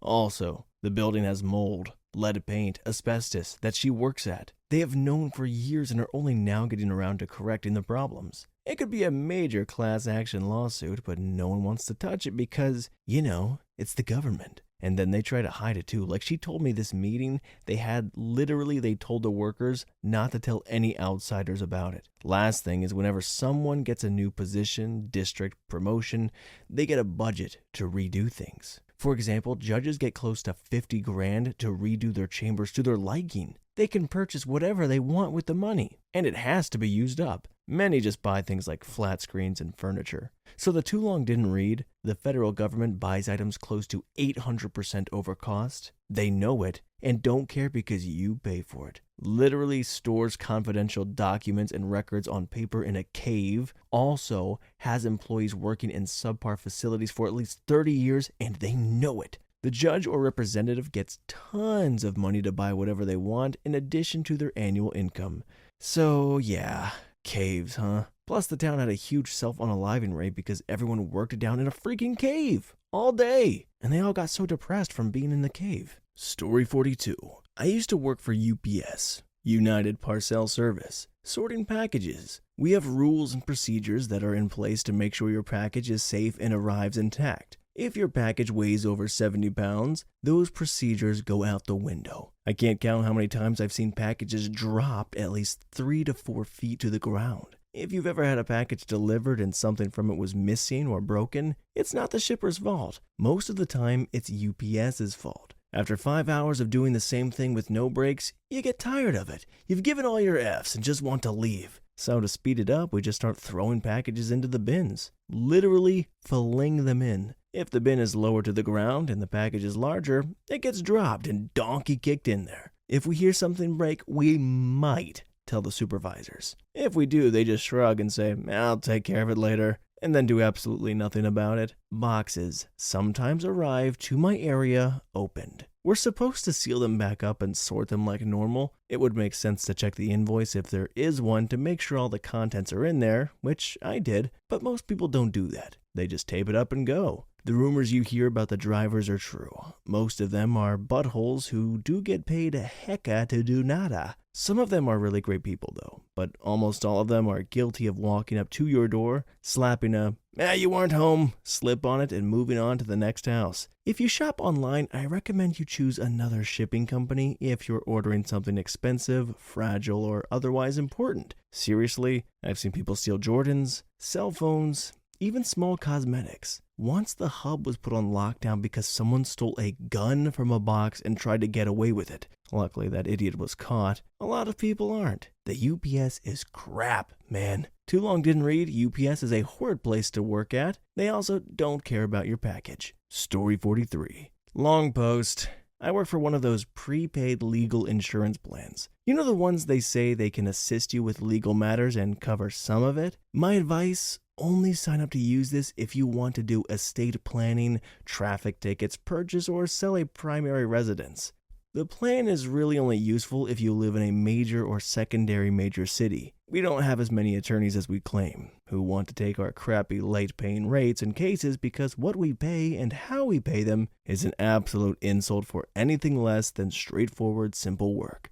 They accept because they make the money through high volume. It's not worth your time to enroll in the plan for other types of cases, divorce, bankruptcy, landlord, tenant, child custody, etc. Or if you live in Hawaii or some flyover state no one ever talks about. Think of it like this, if you're a lawyer, we send you a client that is entitled to pay you $75 an hour compared to the near national rate of $200, I'm guessing, that expects you to either spend a lot of time on their case and be with them every step of the way, or squeeze all that work in an hour and charge them for 1 hour. What's even worse, we have cases pay you $70 an hour and you can't bill the client until you've racked up the limit, or in some cases you can't bill more hours after the allotment. Then once you send in your claim and you can get paid nearly 3 months after, if at all, we lost your claim or whatever. Too long didn't read. Imagine a company saying they will pay you 85% off your normal hourly rate for your time and labor, and send you a crap load of work and then maybe pay you for it 3 months later. Clients expect you to be able to pick your brain and have you do everything for free and complain if you even try to charge for it. Story 44. Hospital nurse. Most for-profit hospitals care way more about money than your health or even your life.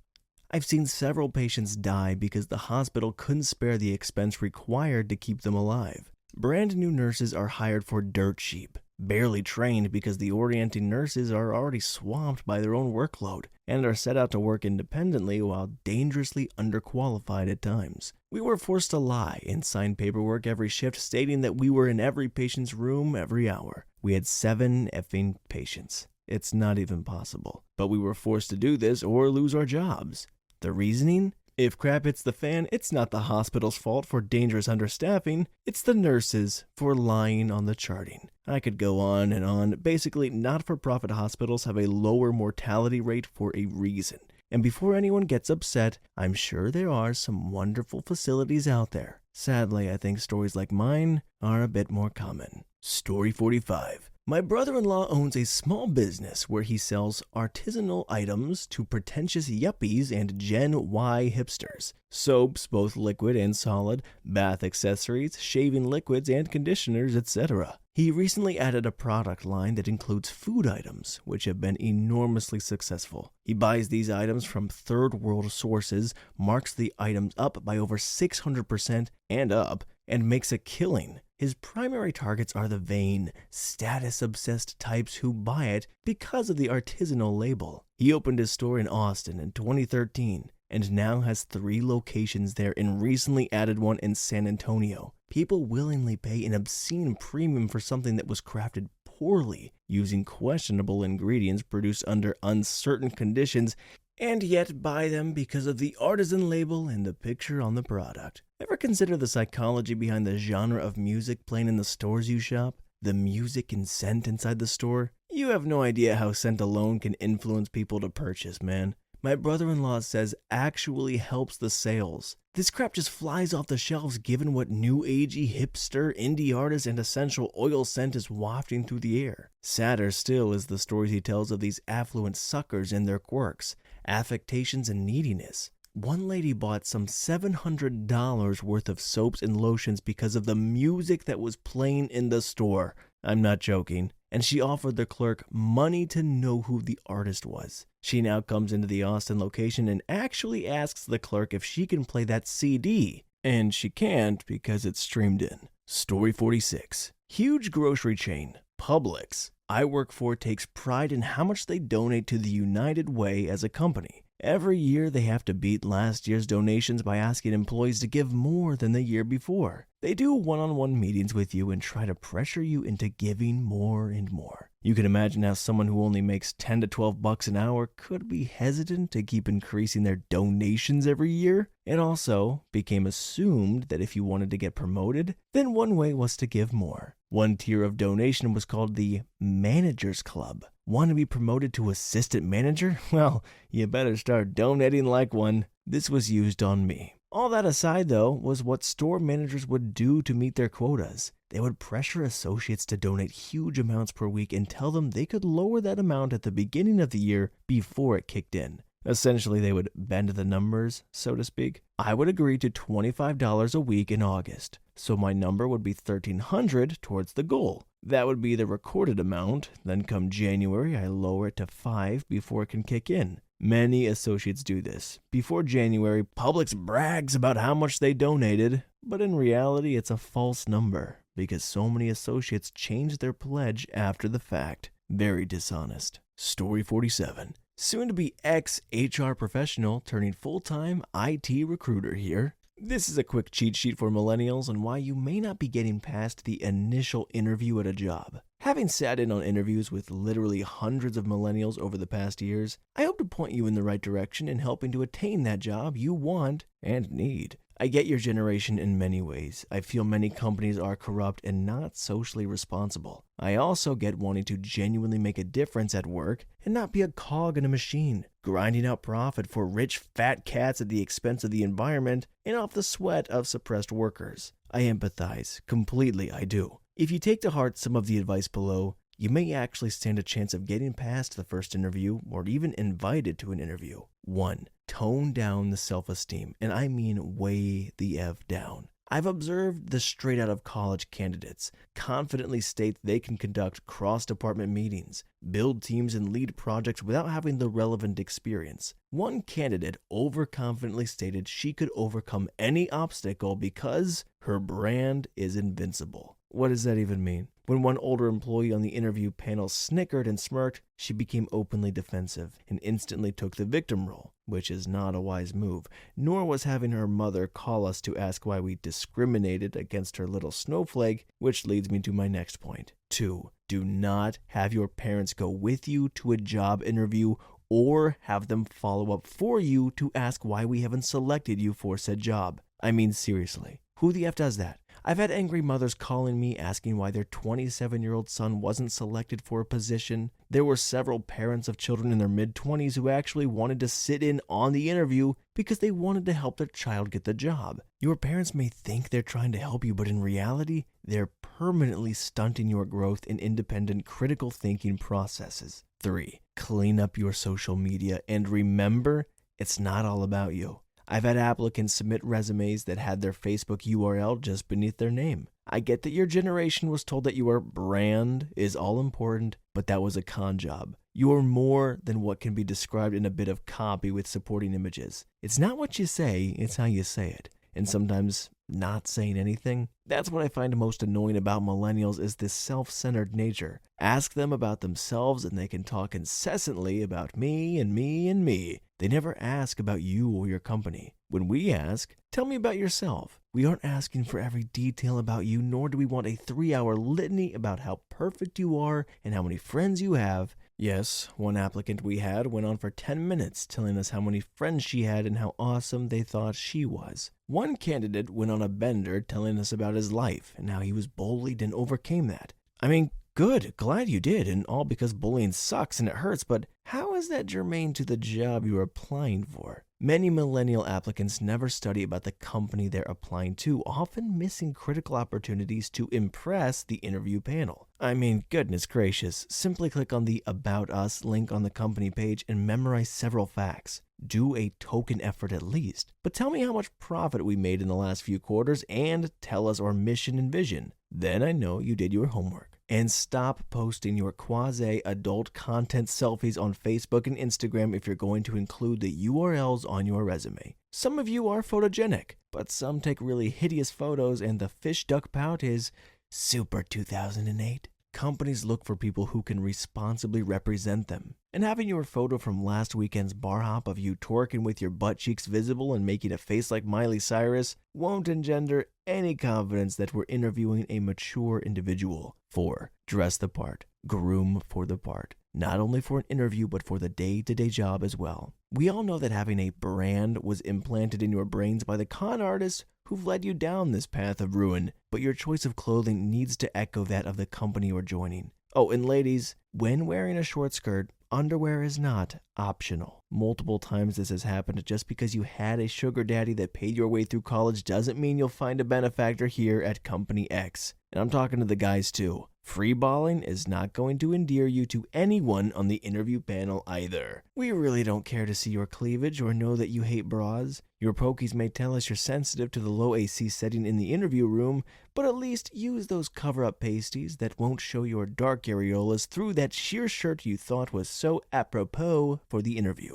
As for grooming, guys, be careful with the beards. I cannot tell you how many times I've had hipsters come in looking like they were doubles for Tom Hanks in Castaway. Also be careful with the body art. One place I know of in San Antonio is uber strict on this. Have any artwork that is seen through your shirt, blouse, or otherwise, and HR will have a discussion with you. Aw, why are you crying? Is that tattoo part of your brand? Yeah, we tend to hire people based on what they can do rather than how they look. Some applicants look more like a fresh canvas for a Jackson Pollock painting. We're not paying you for your inking indiscretion. 5. Speak like and a don't like, literally, like come on. Like speak intelligently, bro, like seriously, people, lame fillers only break your brand and kill like any chance you have. In HR, we have a game. It's called the like game, where if a candidate uses the word like more than 2 times in a sentence, we interrupt and say, what was that? You'd be shocked at how many times the applicant will repeat verbatim their last sentence with the like inserted multiple times. Like, what the heck? 6. Spelling and grammar. I received a cover letter that actually had text speak in it. I'm serious, and this was from a college graduate. I'm sorry, but letter R, you gonna hire me cause I'm GR8 great? See you later then? The above are some of the major hurdles many millennials have to overcome when seeking a job. My experiences are not unusual, but quite atypical. Many millennials have shot themselves in the foot by committing the above faux pas, but it's also a major reason why many hiring managers are 3 times more likely to hire a candidate over 50 than a millennial. And that's according to a recent survey I saw. So I'm not trying to bash or undermine millennials, but rather point out some of the roadblocks that millennials may be doing subconsciously or unwittingly simply because I've always done it that way. I believe there's a ton of talent, inspiration, and energy out in that generation. But many of your peers sabotage your generation and it taints the group as a whole, right or wrong. I had one millennial applicant start his interview after being asked, "Tell me about yourself," and saying, "I'm not a typical millennial." He got our attention, and he also got the job because he didn't exhibit the failures I've illustrated in this post. Story 48. I'm pretty late, but surprised no one's talked about Starbucks yet. Here's 2 big things. My favorite is the reasoning behind a ton of our promotions. The new trifle snacks we offer in the tiny 10-ounce cups. We produced too many mini Frappuccino cups for our last promotion and had to do something with them. So corporate figured they'd shove some of our pre-existing ingredients in tiny cups and call it a dessert. Better yet, the new berry sangria drink is a result of corporate deciding to remove the red dye from our raspberry syrup. But there was a ton of leftover red raspberry syrup. They just used it as an ingredient in the sangria syrup. And the oranges that we put in the drink, left over from the discontinued Valencia Orange Refresher. They basically take all of our leftover products and make promotions that seem like new drinks, but they're just trying to use the stuff before they'd otherwise have to throw it away. It's garbage. Speaking of refreshers, Starbucks lets everyone in on where all their coffee comes from. You can look up where all our beans are from, how it's roasted, how long it's roasted for, and probably how many people handle each pound of beans from farmer to consumer. Now, the refreshers, you know, the pink, purple, whatever the drink base is, have caffeine in them, which comes from green coffee extract. Starbucks has never revealed what green coffee extract is or where it comes from. I know of a few managers who did a lot of digging and made a lot of phone calls and have never been able to find out exactly what process goes into extracting the extract from the green coffee, or even what the extract is. No one can figure it out. Starbucks. Ooh-wee, ooh. Drop your theories below. Story 49. First off, for those customers who have only been with DirecTV for 1 to 12 months, you are basically not eligible for anything. The only thing you will likely get is a free service call, which is covered under the 1-year guarantee. For customers who have been with DTV for 1 to 2 years, most of the discounted programming or free programming offers will be available to you. These are usually offered because of technical issues, so it is more believable if you called in within the last week with the same problem. Be aware that if you take advantage of this, you will be identified as a fraud shopper. So it's not something you want to make a habit of each month or even every 3 to 4 months. For the 2 to 4 year customers, you are eligible for a free upgrade each year. I don't care what a representative tells you, you have a right to a free upgraded receiver. If you don't have a DVR or HD DVR, you can call in tomorrow and get a free one installed within a few weeks. The only catch to this is that you will be required to extend your service contract for 2 more years. So make sure you want to continue your service because there is no way out of that contract. For the customers who have been with DTV for 5+ years, you are eligible for nearly every offer listed above. You have a credibility with DirecTV and they want to keep you as a customer. The most useful information I can give you is how to get the most out of your money, which brings me to my next subject. Combined programming offers. Combined movie packages will not be offered proactively. It is up to the customer to find these promotions and take advantage of them. Most do not take advantage of these, and I will tell you right now that you are losing money by doing so. Let's look at an example I have seen firsthand for myself. DTV's Premiere package cost $116 per month.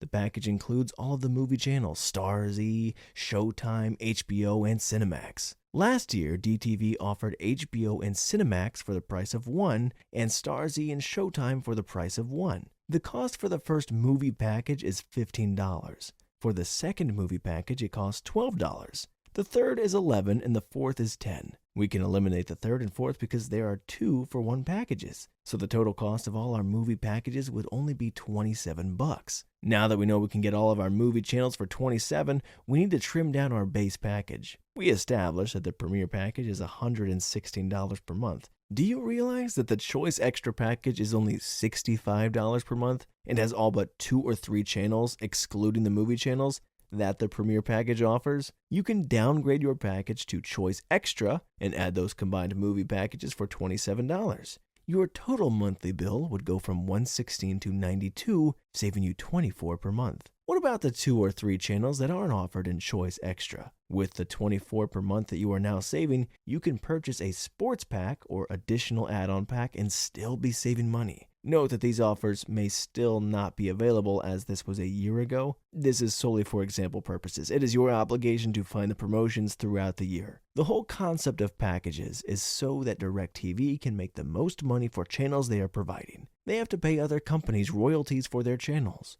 This is why they have different levels of programming. The promotions are for the customer's benefit, but since it would cost DirecTV millions to send out flyers each month to its customers, they only post the promotions online. This is why you must go online to see what's new. There are offers posted every single week. They might not be what you want, but eventually you will find a great promotion. Not bad. And here I am with this YouTube TV subscription that got bumped up again.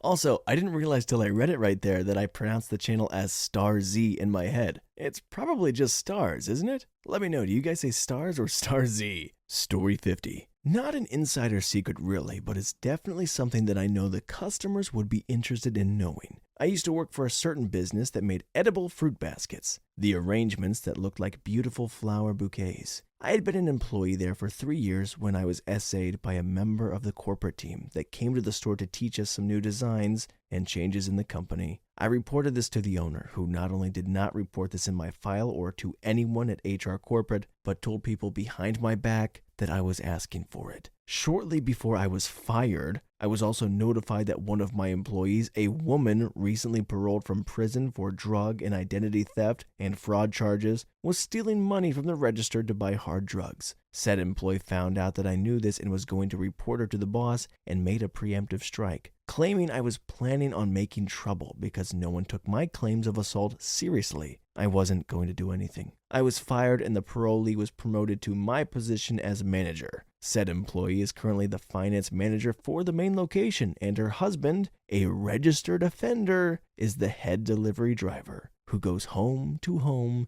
delivering to children at schools, and you get the idea. So if you happen to live in the Granite State, don't visit the Concord, Manchester locations. You will be giving your money and info to a convicted identity thief, and it will more than likely be delivered by a man charged with felonious essay of a minor older than 13 but younger than 16. Story 51. I used to work for a Fortune 100 bank. I worked with people who were peers with the CEO. His peers all make over $10 million a year. People at that level are constantly struggling to steer a massive ship.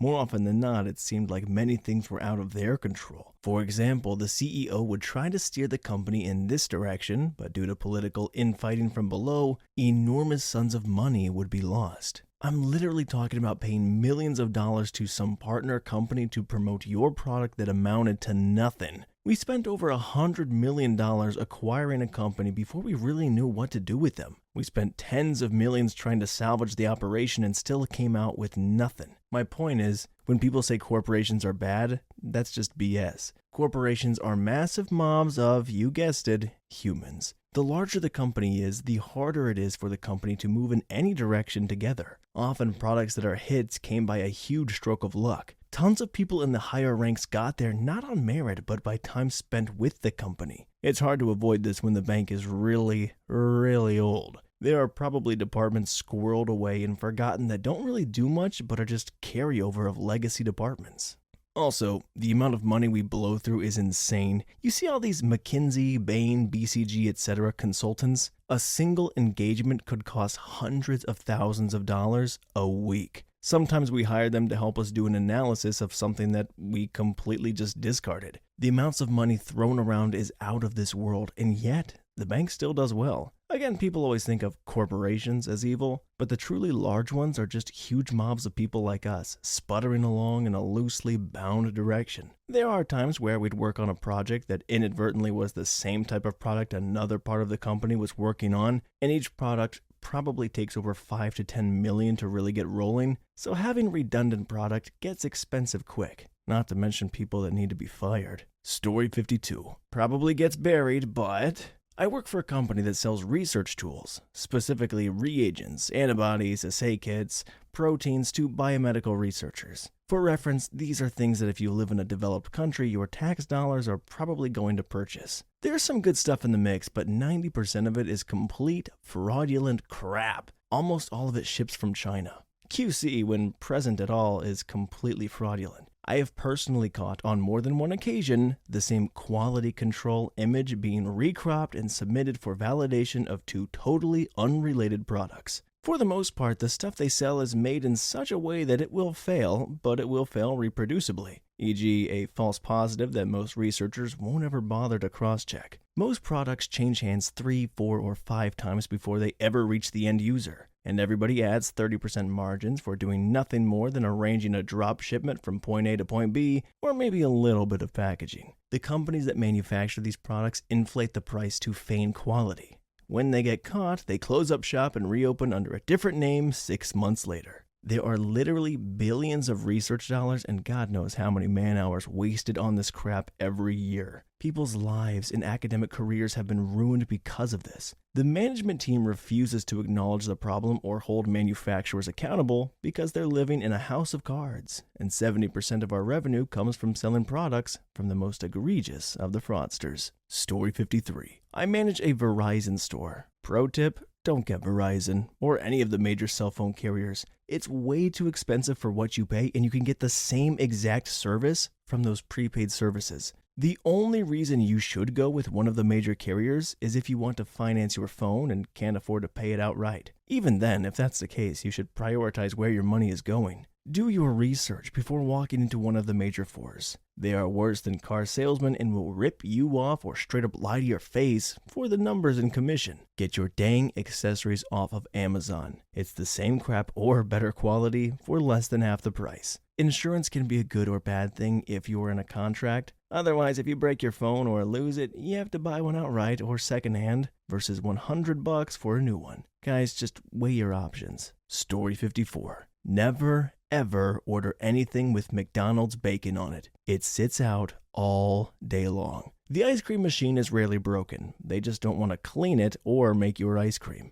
During third shift, your food has most likely been sitting for a while, and chances are your food will be made without gloves, since they usually have 3 people working and one is a manager sitting in the office. If you order your fries without salt, you'll get a fresh batch. Everything that goes on your burger sits out from about 10ish until breakfast the next day, and it'll usually be used the next day if it doesn't run out. Hotcakes are frozen and warmed in a microwave. Same with the gravy. The eggs, surprisingly, the round ones, are fresh. The others are from a carton like a milk carton. The breakfast burritos are a bag mixed with egg, sausage, and some peppers. They also put half a slice of cheese on a tortilla, wrap it up, and stick them in the fridge until they need to pop about 10 in the microwave to heat them up. It's only a half cup of the bag mixed with what is usually mostly egg. The dining area is rarely cleaned, and the oil in the fryers are changed maybe every 2 weeks. The back is cleaned every 3 months, and it is absolutely disgusting to see all the grease, burgers, fries, chicken patties, fish patties, and chicken nuggets that have been sitting there for weeks or months in grease, not breaking down in the slightest. It's a little unnerving. Worst for last.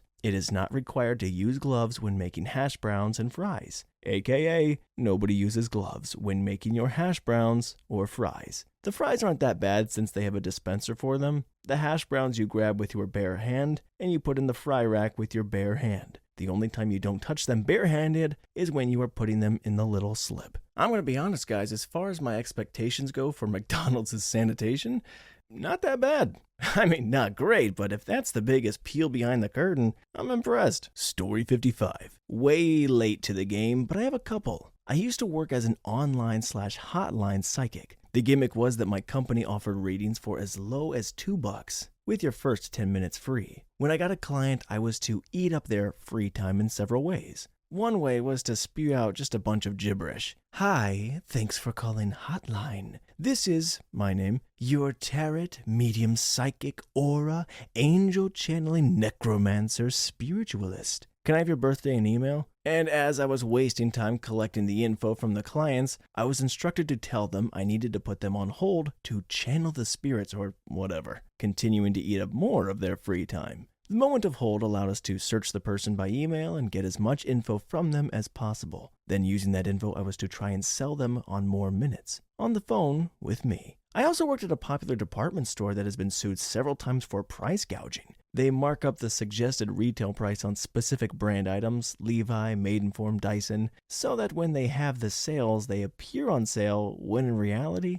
they're actually paying the suggested retail price. Also, a certain pizza place does not want you to know that it's just string cheese in that stuffed crust, because they think you're stupid. Do not ruin stuffed crust for me. Story 56. I work at an RV factory each summer. Our plant makes B-class vans, and we are currently the leading van in the market. I put away parts all day, so I get to walk around the entire plant and hear about anything and everything. The wiring, plumbing, and other complicated systems in the vans is so half-butted and put together as quickly as possible in order to move the line. More often than not, the plumbing leaks or the wiring shorts and melts when the vans are tested at the end of the line. One of our leads was attempting to explain to one of the workers the importance of wiring it correctly and checking that it is done according to the schematics. The way the person had been wiring it, mind you, this person had been doing it for a long time, was extremely dangerous. It wouldn't show a problem while it was in the plant, but later down the road, it could cause small explosions and fires in the camper. The only response my lead got from the worker was,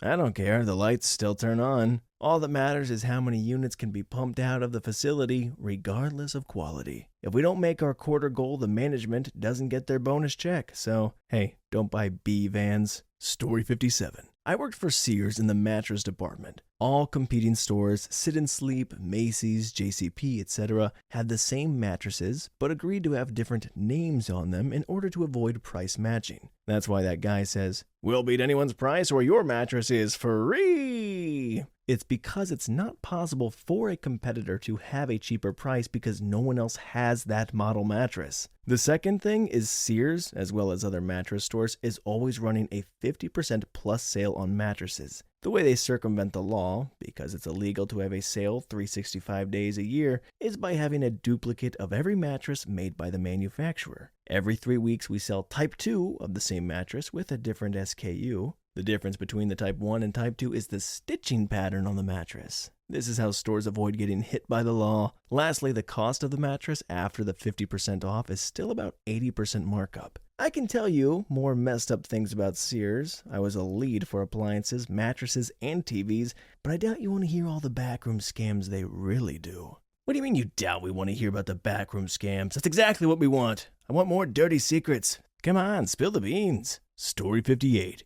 I used to fix printers. Most printers are absolutely designed to fail. HP 8500 and 8600s have a gear way down at the bottom that is made of the weakest plastic known to man. That gear cracks and you'll get a jam notification, and unless you can take the whole thing apart, manufacture that gear and put it all back together just right, your printer is useless. Most companies do this with the affordable models and put people in a bad place. The printer is cheap and then all the ink refills cost a fortune. Then the printer dies and you have to buy another one because you spend so much on the ink. My recommendation is to do plenty of homework before buying and see how long people have them before they break, if they break at all. Don't buy the new model. You'll have no history to make your decision on. You'll also go to a refill place like Cartridge World, also worked for them, not advertising, and see what the best value will be for ink. Find a printer that will last and that you can refill for relatively cheap. This may seem trivial, but if you print a lot, this stuff can cost you hundreds, if more, in the long run if you don't do your research. Story 59. I work for a major ISP in the US. Call and threaten to cancel your service every 6 months to 1 year to get your bill lowered. If they refuse, just cancel and sign back under your significant other's name. You then have a new customer discount. Rinse and repeat. It's even better if there is any competition in your area, as you can bounce between the two. Call during normal business hours if you want any chance to talk to someone in the US. If you are nice, people will go the extra mile to help you, but if you're a jerk, they will do the least amount possible and try to get off the phone. Don't ask for a supervisor, you are only talking to the guy sitting next to the person you were just speaking with. They aren't real supervisors, by the way, and can't do anything different for you. If you have a real issue that isn't being addressed, call the corporate office complaint department. They have real managers who they can contact in every department to get the issue fixed. Threaten FCC and Attorney General. That always gets them moving quickly, as they have a small time window to get your issue resolved. Story 60. For the past 4 years, I've been working in the pharmacy benefits field, specifically Medicare and workers' comp. But I think this tip will apply across all coverage. Insurance carriers do not care if you lost your medication. They especially don't care if your good-for-nothing nephew stole your oxycodone. Their policy is very straightforward.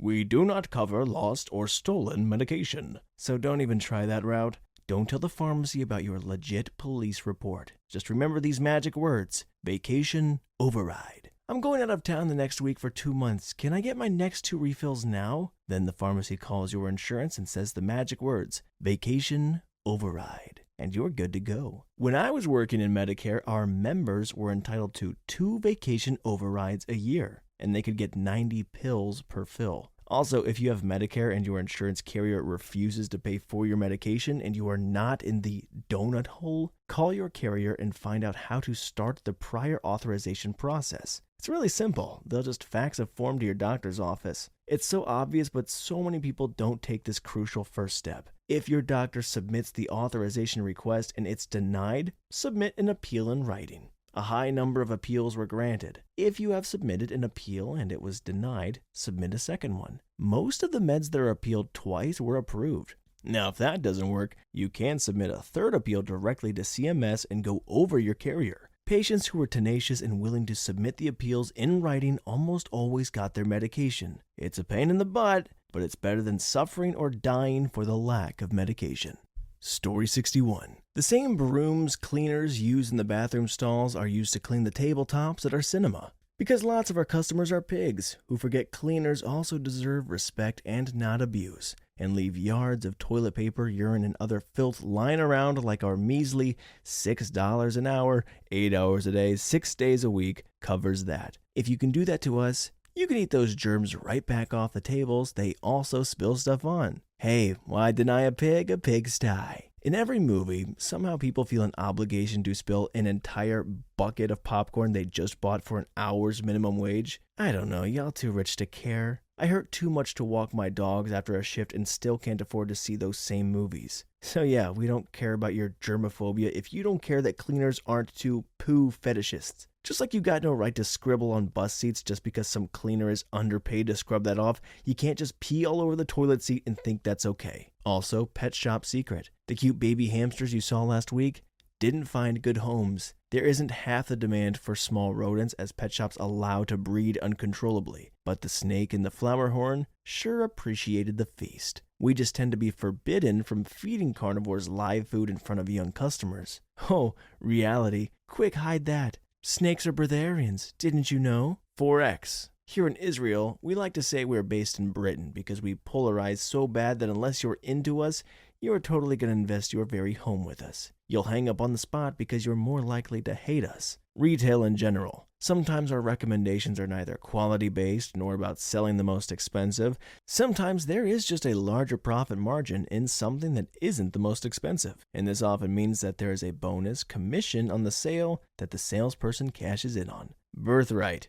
A lot of actual Israelis working in those birthright groups, not many, as real Israelis tend to be too disillusioned to buy their own Zionist, rose-colored Holy Land TM garbage, so they prefer hiring foreigners and new immigrants. Think you're all entitled, spoiled, privileged brat waffles getting paid by our country to visit only its best parts while we barely survive on what we earn, let alone go on a trip, and our cousins the Palestinians get abused in the most atrocious and illegal ways in the parts of the land your bus skirts. So if we ever sound jaded, we're probably judging you and hating ourselves for doing this job to feed our children. Story 62. I worked as a transcriber for a medical research company, writing out their recorded conversations. They weren't allowed to record their conversations, it turned out. No one told me this before I started work, of course. They talked to industry insiders, aggregated information on the industry, and then sold this information back to the kind of companies the person they were on the phone with worked for. On one recording, a guy they were talking to realized that he was being taped after already divulging a bunch of information, because the guy from my company was able to recall information a little too quickly. Overhearing the poor attempts at cover-up and transcribing them was a very uncomfortable process. Good on the guy for catching on, but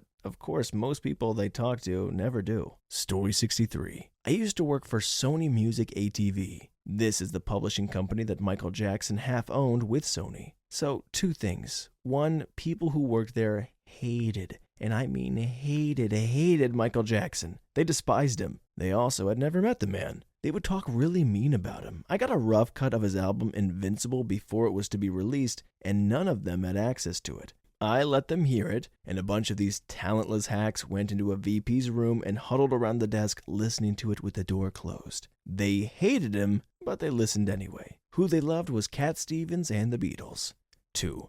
The people who worked there knew absolutely nothing about their artist or about the business in general, but knew how to push papers. One VP in particular was head of pop music, and he was a 45-year-old balding white guy that looked like he should be an accountant. When one of his writers played him an Eminem song, he stood up and did the cliche white man dance and said, "Now this is rap!" They would never want you to know that they knew nothing about their jobs and hated the guy who owned half the company. I am surprised many of them were able to keep their jobs until I realized it was the same in LA, New York, and Nashville. The only competent one was one lady who did TV and film rights. Basically every cliche you heard about the music industry, it's all true. Story 64. My previous job had quite a few. Doing tech support for one of the US's larger ISPs. Several bits of info. I didn't work for the ISP, I was working with a different company who had contracts with several ISPs. The worst of which wouldn't even give estimates for tickets, just we'll get the tech out eventually. When you request a supervisor, you just get an L2. When you request their supervisor, we pass you to another L2 until you understand we've done everything within our power. This ISP has outsourced many customer services agents to Guam.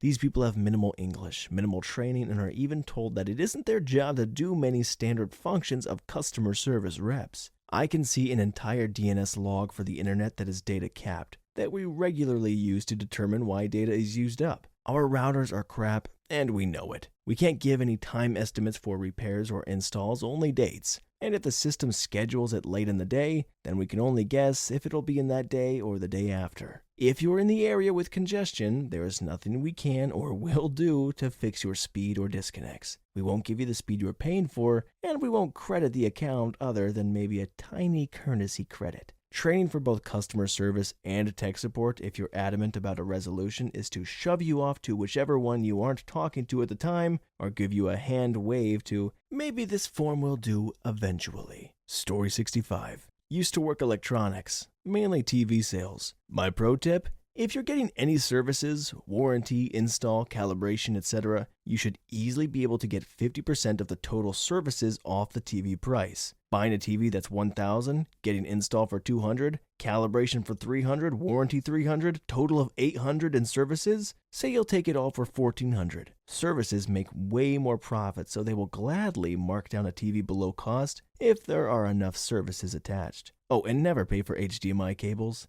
Tell them to throw those in for free. Cost for a $100 HDMI cable is maybe a few bucks. Actually, all cables are selling for easily 1,000% of their cost. $100 HDMI cable, good gravy. Anyways, guys, that concludes our stories of deep, dark, hidden secrets we're not supposed to know about the businesses we trust. If you guys have any secrets you want to share with me as well, feel free to drop those down in the comments because I can't get enough of them. I like to know more. It makes me look smart when I bring it up to people. I'm not saying I'm well-read, but I'm well-readited.